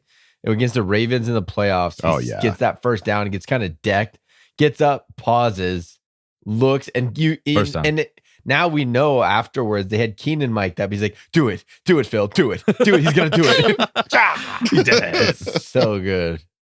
One of my favorites, I don't remember like the verbatim of what was said, but I remember it had to be against the Texans, but he was calling out like JJ Watt, like specifically JJ Watt, like, oh, there he is. He's going to be coming in right here. There. Yeah. You don't line up there. Yeah. That's what it was. Yeah. It was like, you don't line up there. And so they check the play. Like, I know something's coming. Why is the quarterback telling me that I'm not in the right spot? Yeah, he was just so funny. He was just so freaking smart when it came to that kind of stuff that he could tell players like you're not on the right spot. Yeah, the defense. I know you're not in the right spot, and that means there's a blitz coming. Yeah, from something's over there, happening so here. We'll check out of this. Love those moments. All right, Friar Bolts, thank you for asking the question. Let's move it on now to Zachary Shelton, who asked the question. So in Chargers history, this team has had two amazing Hall of Fame tight ends in Kellen Winslow and Antonio Gates. Since Gates, that position hasn't really lived up to what came before it. Do you think that could change this season with Everett and Parham, or do you think it might be a while before that position becomes a standout position again? Don't use this in the episode, but why is everyone talking about Gates? This is like stressing me out. It's like come up like 4 times this. He hasn't been brought up ever. All of a sudden, yeah. Jesus Christ. All right, cut that out. That's okay.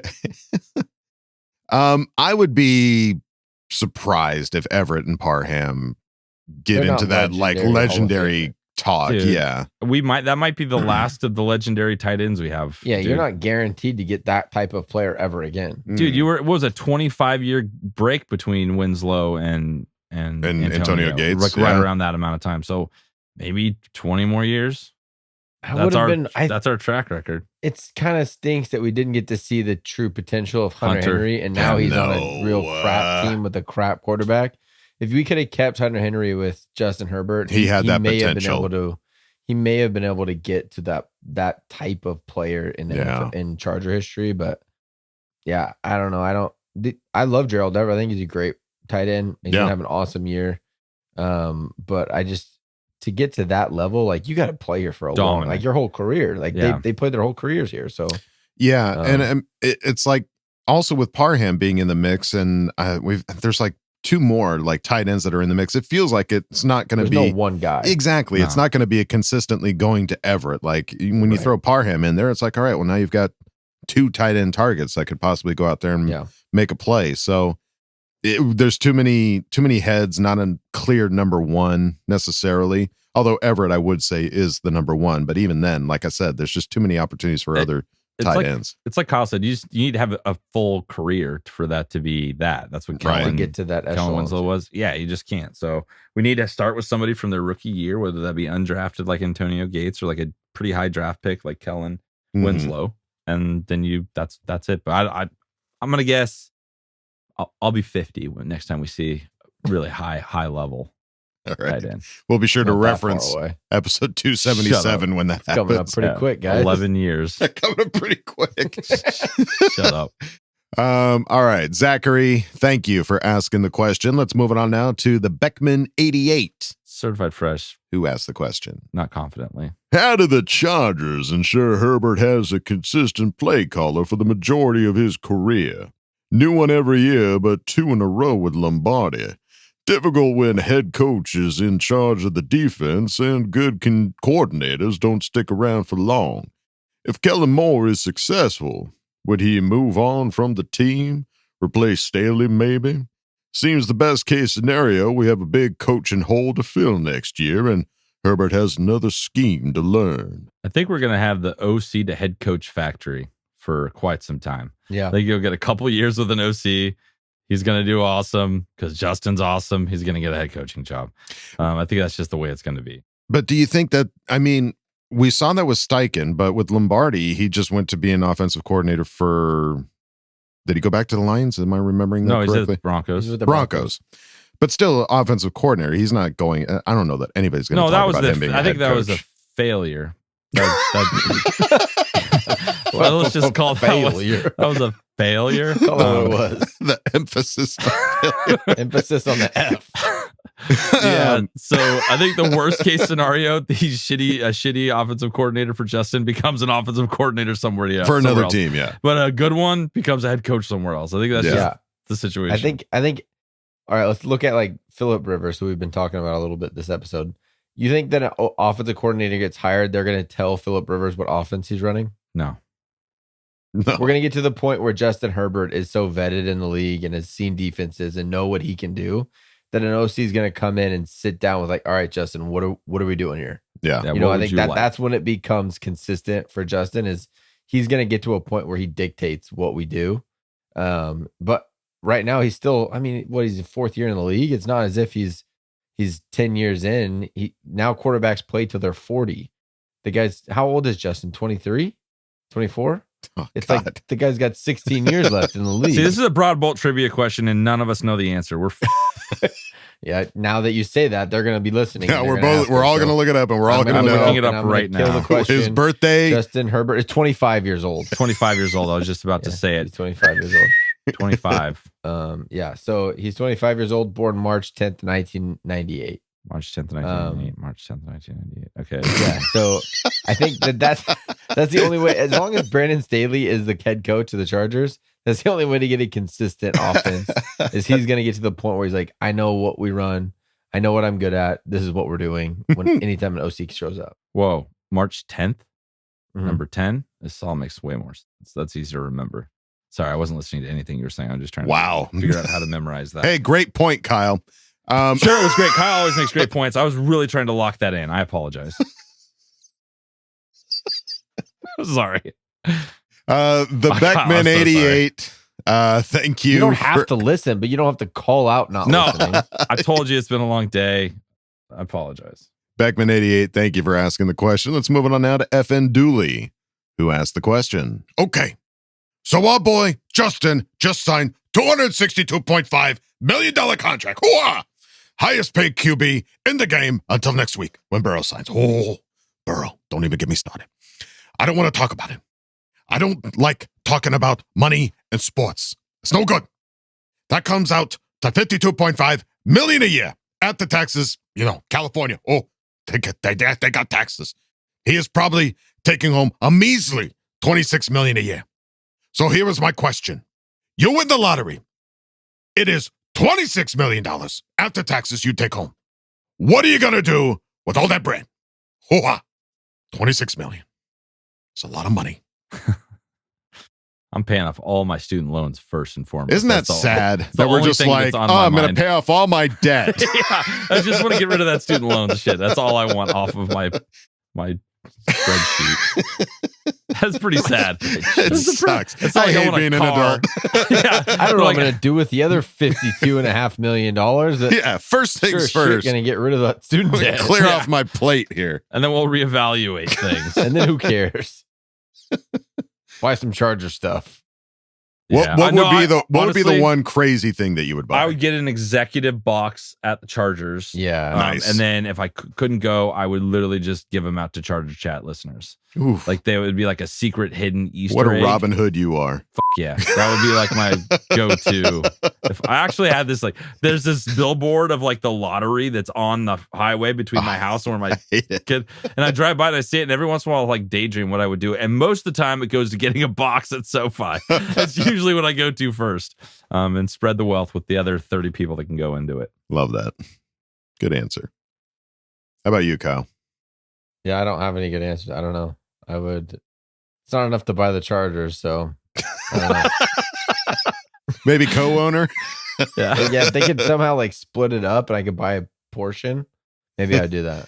Maybe you could just buy like a real estate, like in the office, just so you can like be there just when players come by. just rent out a space. Yeah. Lease an office. Yeah. Deal. What would I do? Get a house. I'm tired of renting. I need a house to live in. And yeah, I maybe not a box, maybe just like a section of whole section, just a whole section for Charger Chat listeners. Like, just to ensure that we all know that we've got the same better spot. idea. Yeah. I mean, I love the box. Don't get me wrong, but a section. But then you're fancy and hoity-toity, and with all the celebrities, I want to be with the people. You know, or you bring the people with you, and we'll all not know what to do in there. You know what I mean? I don't know how to be a hoity-toity. All right. We're all like shotgunning beers in the executive Hell suite. yeah. Like, get these guys out of here. The problem. I won the lottery. Yeah, you just grab a handful of money and throw it at them. Right in the face. I'm Kev Huggin Duggan. Don't you know?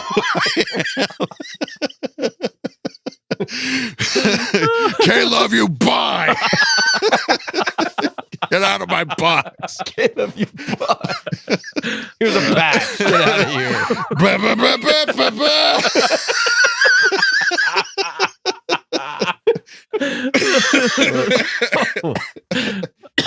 Oh shit.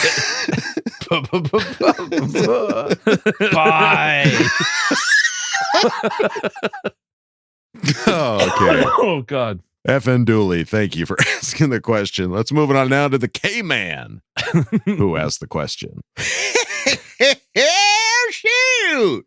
Who do each of you think wins the kicker battle and is promoted to official starter? Dicker or Hopkins, and specifically why? Thanks for answering my question, and I love you all. Bye! Is that your favorite voice? It is, actually. I love that. Thank you for recognizing that. All right, Dicker or Hopkins? We've had this question thrown at us a few times this offseason, and I don't know that we've wavered on the answer. I'm all about that Dicker, man. All about that Dicker. About that Dicker. No treble. All about that Dicker. No treble. Yeah, I think it's Dicker's job at this point. I mean, he would really have to like go out this preseason and just shank every kick to lose it. When we talked to Eric Smith, it seemed like it wasn't. It was like it might be Hopkins' job, and Dicker has to overcome him. And I mean, you can make an argument for it. You can make an argument for that. So I don't know. I think Dicker might have a slightly stronger leg. Just seeing, I go off the kickoffs. And I know that doesn't matter as much anymore, but you can see the power. And I think he had that, and he was clutch, man. He was making everything. But he was put in big time spots to win big time games as a rookie, and he was doing it like that. And that's the problem. Like when we listen to the like Kading, he was great during the season, shitty in the playoffs. Right. You know what I mean? Like I want a clutch guy from day one, and I think that's what Dicker is. Mm-hmm. Yep. That's our answer there, Mr. K-Man. Thank you for asking the question. Let's move it on now to Bolts and Bogies, who asked the question. What's up, guys? I've always wanted to write in, but could never decide on one question to ask. I'm finally getting around to it, and I guess I just have to start somewhere and make it a recurring event. I got a patch from the Brisket Broads at training camp. Ooh. Thanks for giving a few of them to the Broads to give out. I'm going to try to get a ticket to the home opener against the Wimpy Fish Dolphins so I can meet you at Thunder Alley. It sure would be also nice to Mac and a healthy Joey Bosa give Tua the business. I hope he breaks out the Halo celebration again and serve Tua some tea. I also hope J. Herb served that MFer Emmanuelacho a second helping of humble pie. Now for my question. How do you like to take in the games that you aren't able to go to? I'm a member of the Die Hard Bowl Club OC and really enjoy the watch parties that you have at David Buster's. Thanks for answering. FTR, FTC, and the Broncos just suck and ain't worth a fuck. Can't love you. Bye. Oh, that was a finish. You finished hard and certified fresh. I'm sorry. I was literally frantically searching, and then he starts with my first time. Like, it's been a rough day for Kevin. I'm glad you want a patch. I apologize. That's a double. It's a bogey for waiting Kevin. game. I'm glad you want to patch. A waiting game. Certified fresh. Oh God. All right. Games that we aren't able to go to. I mean, we're kind of homebodies when it comes to stuff like that. Yeah, I go to OG's. Kyle does go to OG's. That's true. That's my thing. So if you're ever in San Diego, North County, OG's Carl Mountain Ranch, be there. I will be there if I'm not at the game. And I know there's some Die Hard Bolt Club chapters all over the place that you can go to. Like those, I know there's one in San Diego. I can't remember exactly where they're at, but that might be more south. It's hard for me. It could be a fun hangout too. But what? Why are you giggling at me? It's obviously south of LA. No, south of my location in San Diego. Because we all know where Kyle lives. Yeah, give him your home address. So there's some good Die Hard Bolt Club meetups for sure. So go check them out if you can. And they have non-members. You can go hang out, and it's just a good place if you want to watch Charger games with Charger fans. It's that's the move for sure. You can Absolutely, guarantee it. yeah. Very rarely will I see Kevin go to like a bar or something like that because he doesn't want to deal with randos. Like, not by myself, especially. I think even with me, I don't know you want to go. Yeah, I mean, even when my friends invite me over to like watch the Chiefs versus Chargers game, I'm like, sorry guys, I can't do it. Like, sorry guys. Sorry guys. So like our go-to is then I just go over to Adam's place because there's not, my kids aren't. It's a very safe space for us to place for us to focus to let our emotions out. Yeah, without. That's what I go to. Without any repercussion. But Bolts and Bogeys, congrats on getting the patch, and thank you for asking the question. And don't be a stranger. Keep it coming. Keep it coming. Please. Let's move it on now to Rat Human. And no, they're good. Yeah, they're good. I remember this one. And shout out to Rebolted 2006. You guys are both kind of in the same vein for the question, but I'm going to go with Rat Human. We haven't heard his name in a while, so here we go. Can you guys touch on how Keenan Allen said Herbert is now getting up to the line and checking into his own plays? Was he never doing that before? Do you think he has full permission to do whenever he wants? And do you think our offense will be more amazing because of this? Maybe Coach Duggan can break down the importance of this. Thanks, guys. Huge fan of your podcast, and I'm super excited for our Chargers to be back in action. Bolt up. All right. Yeah, coming up to the line. I mean, we saw that all the time with Phillip Rivers, but yeah, Herbert, you don't belong there. Jake checks it out. Yeah, you here.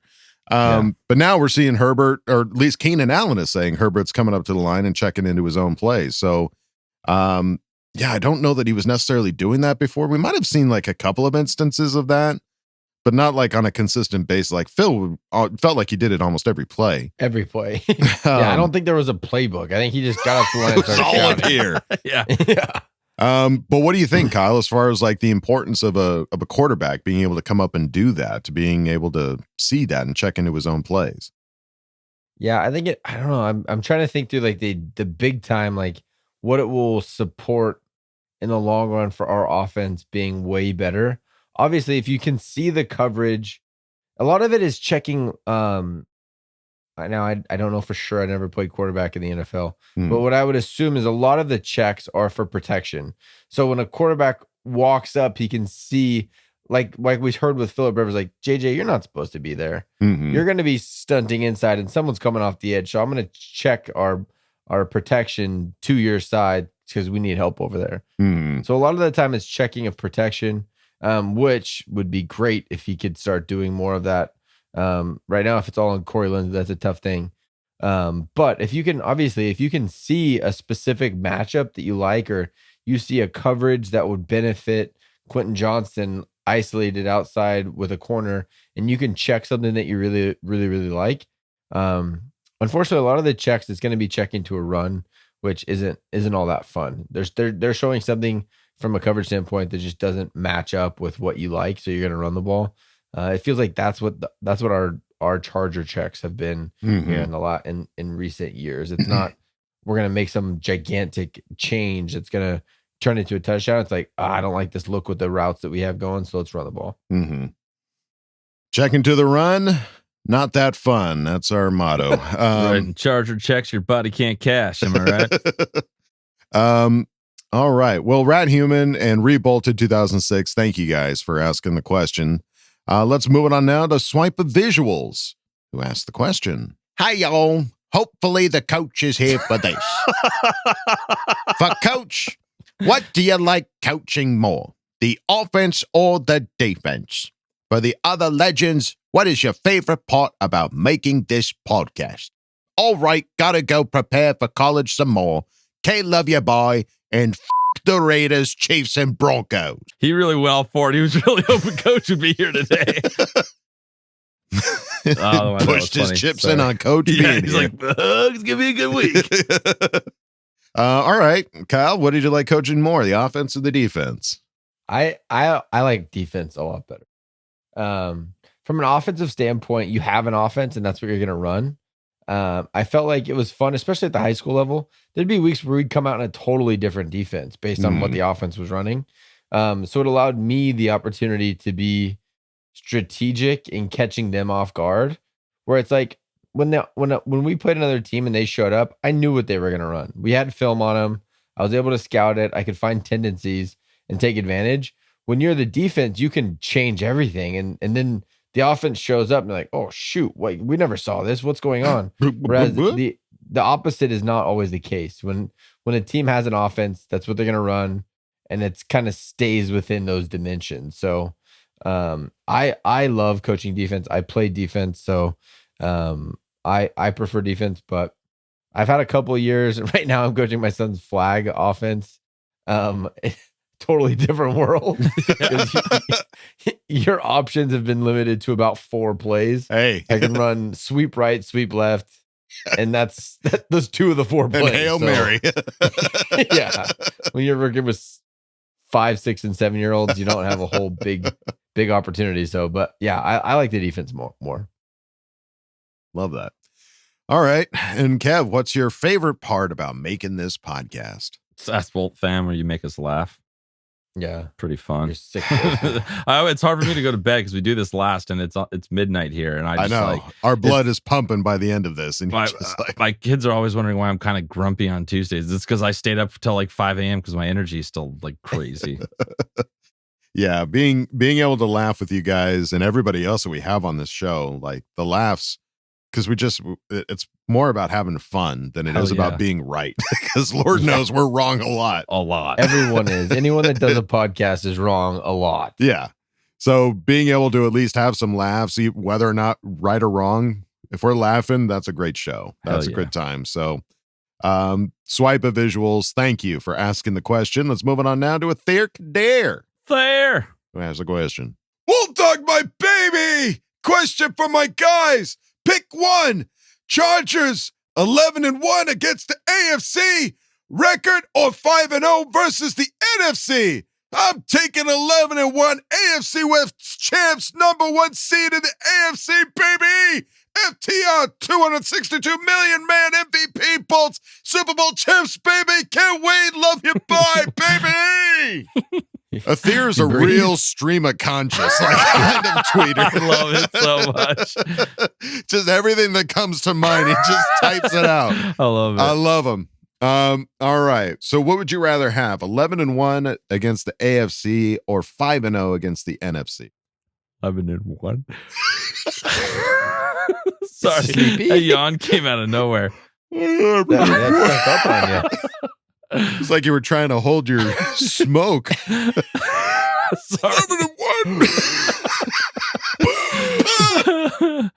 11-1. Yeah, I can't. I 11-1. Hell yeah. Like, You guys are not thinking this all the way oh through shit, right here now. comes Kyle with the 4D chess. I'm taking 5-0 against the NFC and 12-0 against the AFC. Oh! If you take 11-1, you're guaranteeing a loss. If I take 5-0 against the NFC, we're also could go 12-0 against the AFC. He found a loophole. Kyle, I love that. That's the right answer. 17-0, baby. I love that. All right. Well, there you go. Thank you for asking the question. Let's move it on now to Cody Lung, who asked the question. Is it Lung or Luna? Is it? Oh, maybe Luna. Looked like Lung over here. because we've had Cody Luna. Have we? Let me see. But have we had Cody Long? Yeah, we haven't had Cody Long. We haven't had Cody Long. We've had Cody Luna though. Hey gang, BTFU. We're getting close. So excited to go to my first SoFi versus the Bears in October. Random question. What has been your movie of the year so far? Dude, congrats on going to your first game. That's awesome, man. That is You're so gonna much have a fun. blast. You have no idea what you're in for. If you've not been to Dude. SoFi ever, it is an experience that you can only you have to be there to really experience it. You do, man. Go to Thunder Alley too. Do yourself Thunder a Alley, favor. the stadium, everything. It's just show up early. Don't really early because the traffic Kyle can knows be crazy for sure when you Early, kind early. of test how late you can leave. You just get there Add well 2 before. hours to that and go earlier. Yeah. Yes. And then favorite movie of the year so far. Ready, go. Try not to yawn. I believe it. Try not to yawn. No, there's a movie that really kicked my ass this year that I saw that was so fucking awesome. It's called Susie. I think Sisu. Sisu. Sisu. Let's call the whole thing off, you know? You could do, Cody Long or Cody Luna. It's Sisu.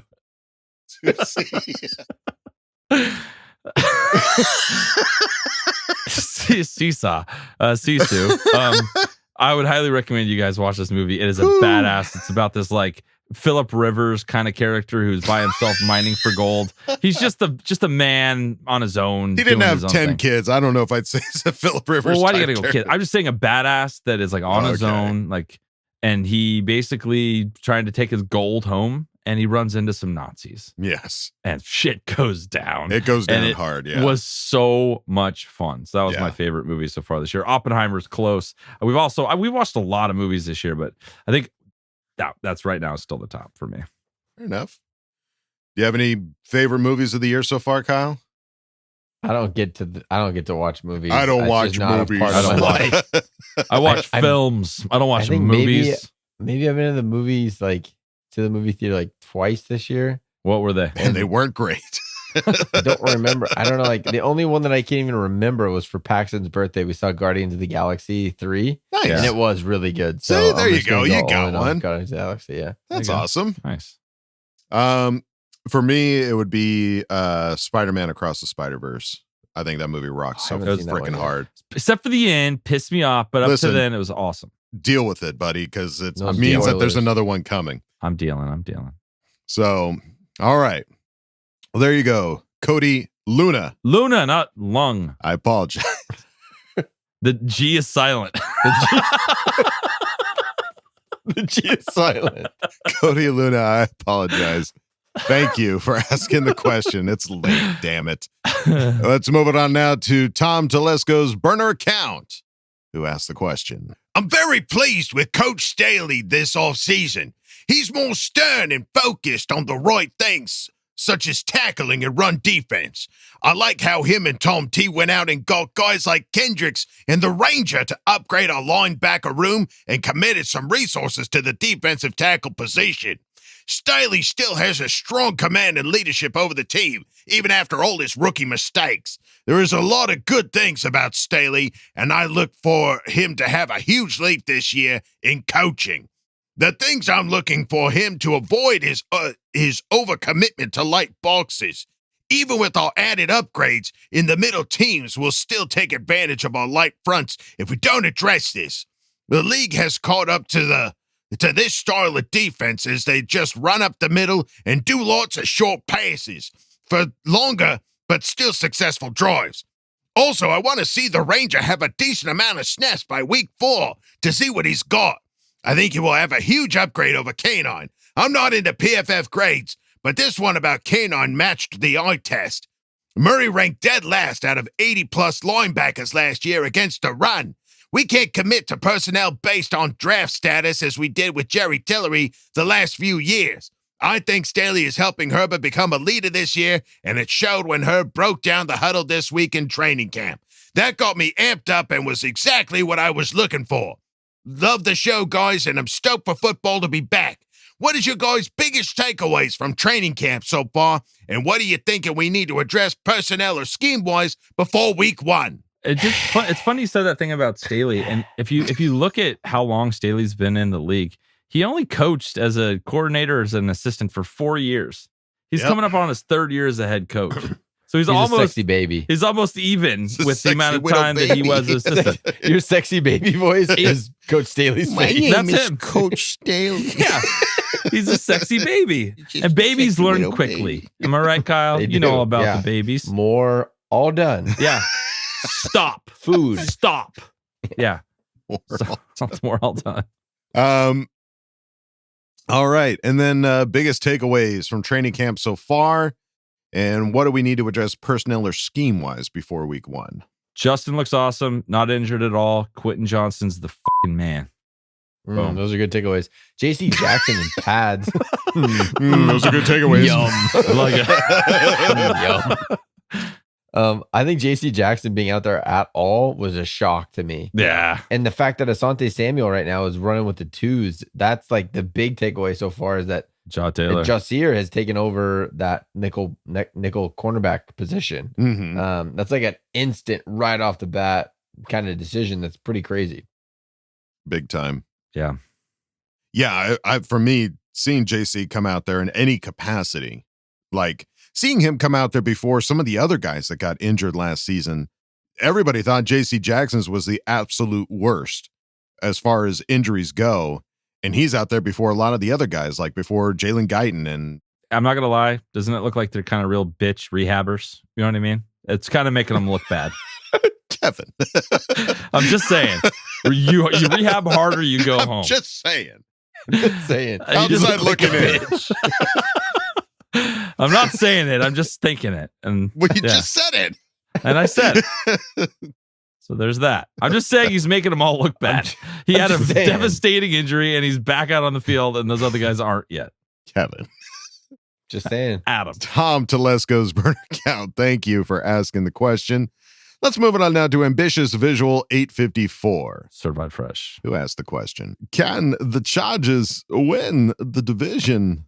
They absolutely can. There's no reason why the Chargers can't win the division. I mean, yes, the Chiefs have been dominant these past few seasons, but pretty soon the opportunity is going to come for the Chargers to be able to step up and say, no, this is our division. It's time for us. I mean, that's the thing is like we've had the roster. It's just either been execution or health or something to that effect. And it feels like everything's been addressed this offseason. So really it's just maintaining the execution and the health. Like it just got to stay healthy and you guys got to freaking tackle and they're doing that. They're working on that right now. I wonder if that, back to the last question, the Jasier Taylor over Zahn, if that's a tackling situation. If that's like a better tackling, you know? That's been the one knock on Asante is that he doesn't come up in run support.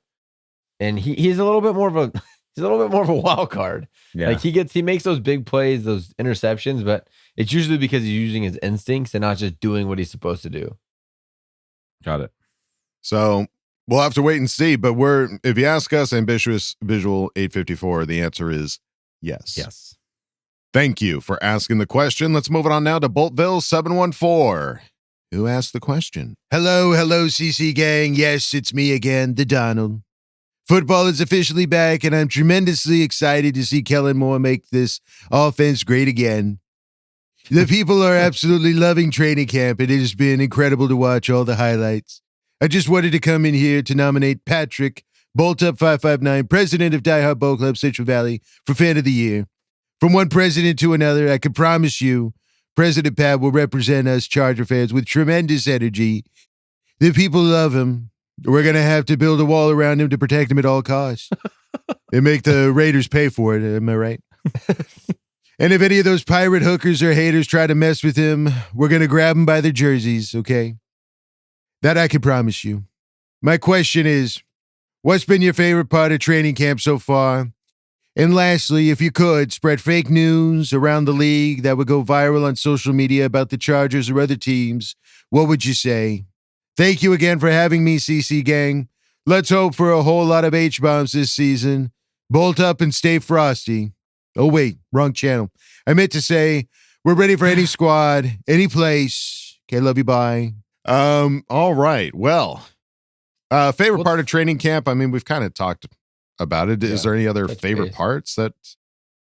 Actually, I'll tell you what. My favorite part of training camp, seeing Justin Herbert get the Gatorade dumped on him and then going off and chasing the guy and tackling him. That was pretty badass. That's been my favorite part of training camp so far. I don't know. I think every day waking up and seeing Instagram stories from the Chargers, God, it's just so good.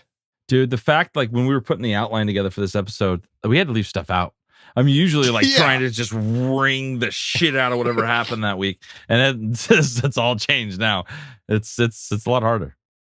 Yeah. But in a great way. In a great way. Every catch these guys are making, all the Quentin Johnston catches, like his catches are wild. The toe taps and like the grabs and it's so good. All the interviews, all the player interviews, all the coaches interviews, like we're hearing from them, multiple players and coaches every day. It's just so rad.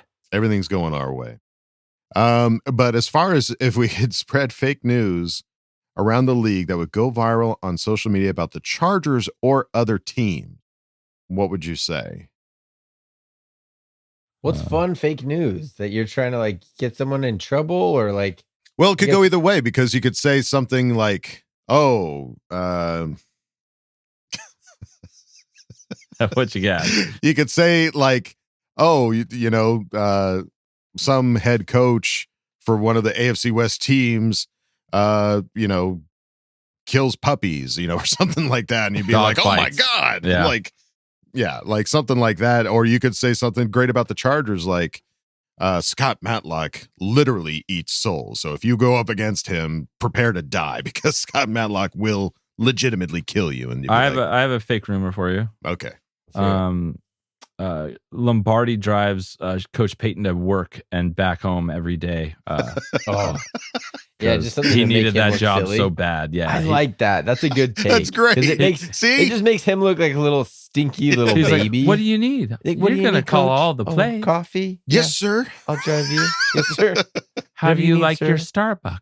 Yeah, I'll doesn't really have get it ready anyone for in you, trouble. sir. It's just like, did you guys hear the fake news of Jonathan Taylor? No. There was fake news that he went in and said his back hurt and he couldn't play. And then he tweets, he's like, I'm not, my back doesn't hurt. I never said my back hurt. I don't know where you guys got this news from. Oh. But it did kind of stir up the Colts. And like Jim Irsay's coming out and saying stuff about like he's not going anywhere type of stuff. If I die, he dies. No one will remember us. Taking you down with literally what he said. That's psychotic. what he said. Yeah. That guy's crazy. See, you guys got this. Yeah. Yeah. I'd love to go with Lombardi driving. I think I that's like great. the Lombardi driving. Yeah. Picks him up or and drops Melvin him off. Gordon. Melvin Gordon begged to come back to the Chargers, and we said no. And now he's back up at wherever the hell he is. Where is he? I forgot now? where he just I don't know that he's. I don't. He's think the he's on Ravens. it. He's Oh, just the signed with Ravens. the Ravens. Right. Kyle, our brains are. But he begged us to come back, and we're like, nah, we're good. Yeah, we're fine. Take care. All right. Well, there you go. Boltville 714. Thank you for asking the question. And we go out of Ask Bolt Fam with the final chapter from Senior Snappy. This has been a multi-episode. Been like maybe 8 months, 6 Is months, it a year? Yeah, I think feel it's- like it's been a really long time. It's been a really long time. I think this happened prior to the off season. Yeah, Maybe during the off season of last year. it might have been. Where it's just been a huge story from start to finish, but we know that this is the final episode, titled Electric Pineapple, episode 3. And it goes something like this. I think the previous episode, we had the previous chapter, right? These are the ones that have been like back to back. Montalban's out to sea. Montalban. Yeah, I was supposed to be marrying you and then dipped out. I was supposed to marry Ricardo Montalban, but he got washed out to sea, and So I was performing your wedding, and me and you were just screwed on the beach. Yeah, and now we're being approached by the Don, who is part of a mafia crew of some We kind. decided to stick in there and talk it out. Talk about it. Not run, stand and fight. God, That's damn right. it. So here we go. Previously on the Wool Dog story. What's keeping Wolpero? If anyone has any reason why this fugitive and this elderly character actor should not be joined today, goddamn Farmer's Almanac! Wooly, where's Ricardo? And now the shocking conclusion. Exterior, beach, day. Verdog! Nowhere to run this time? Le doy el negocio, jefe! What are you gonna do with us? Let us fucking talk. The three turn northwest to the sun, striding the sandy shore. Far behind us, soaking wet Kyle gives chase. I couldn't say Ricardo.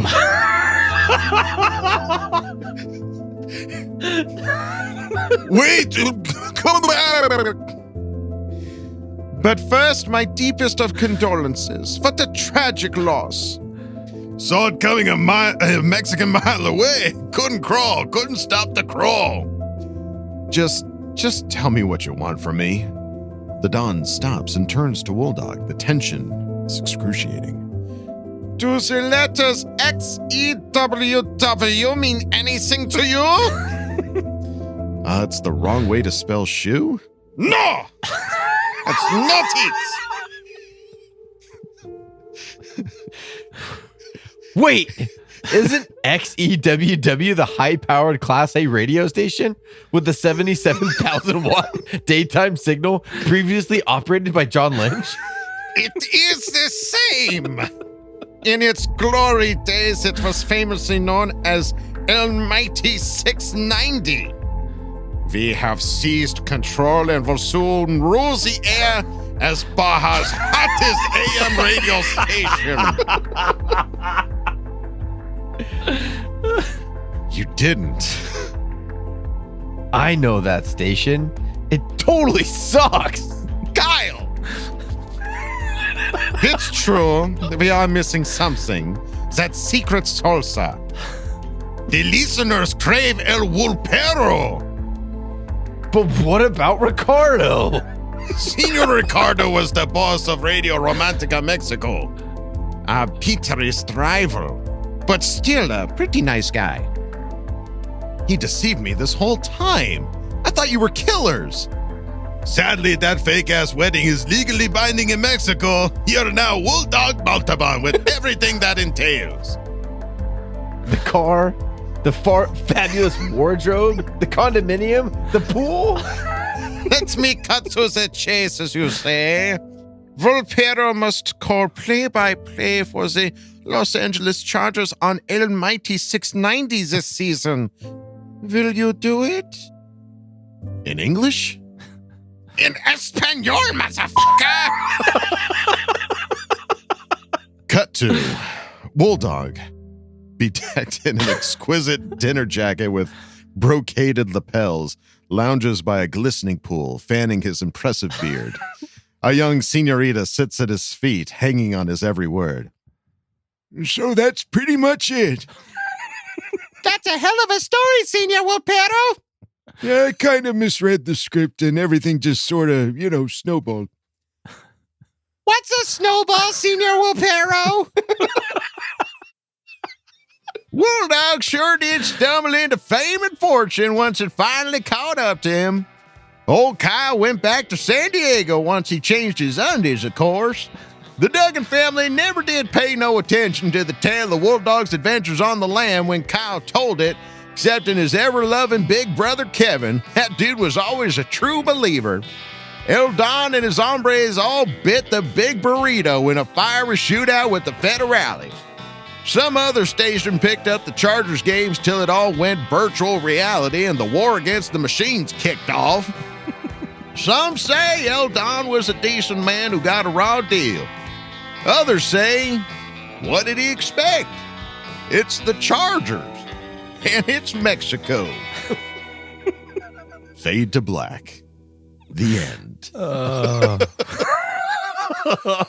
was the wildest story. The incredible turn that took at you. What was it? Boss? What did it say? What? Oh my God, that was so funny. Oh God. I loved Kyle, your acting performance. You went for it, dude. You totally I went was for lost, it. You like got out of breath? You're like, it says I out got of breath. lost. And I mean, I'll give you this. I never looked at this script before we were reading it. No, and this I just was get lost cold read. listening to you go. And then I'm, oh, shoot. Oh, yeah, I'm out of breath. Okay. What about Ricardo?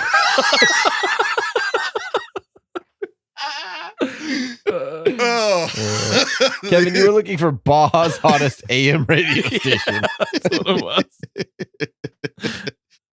Oh, God. Well, we had some fun. It was quite the choose your own adventure from Senior Snappy and so maybe a standalone, all of the stories combined into one magnificent. Yeah, because we've got new listeners now. They might want to know, like, how did this all start? Well, we'll put it all together. Sometime soon we'll put it all together and it'll be its own clip. Standalone thing. Standalone movie you can enjoy. Standalone radio drama.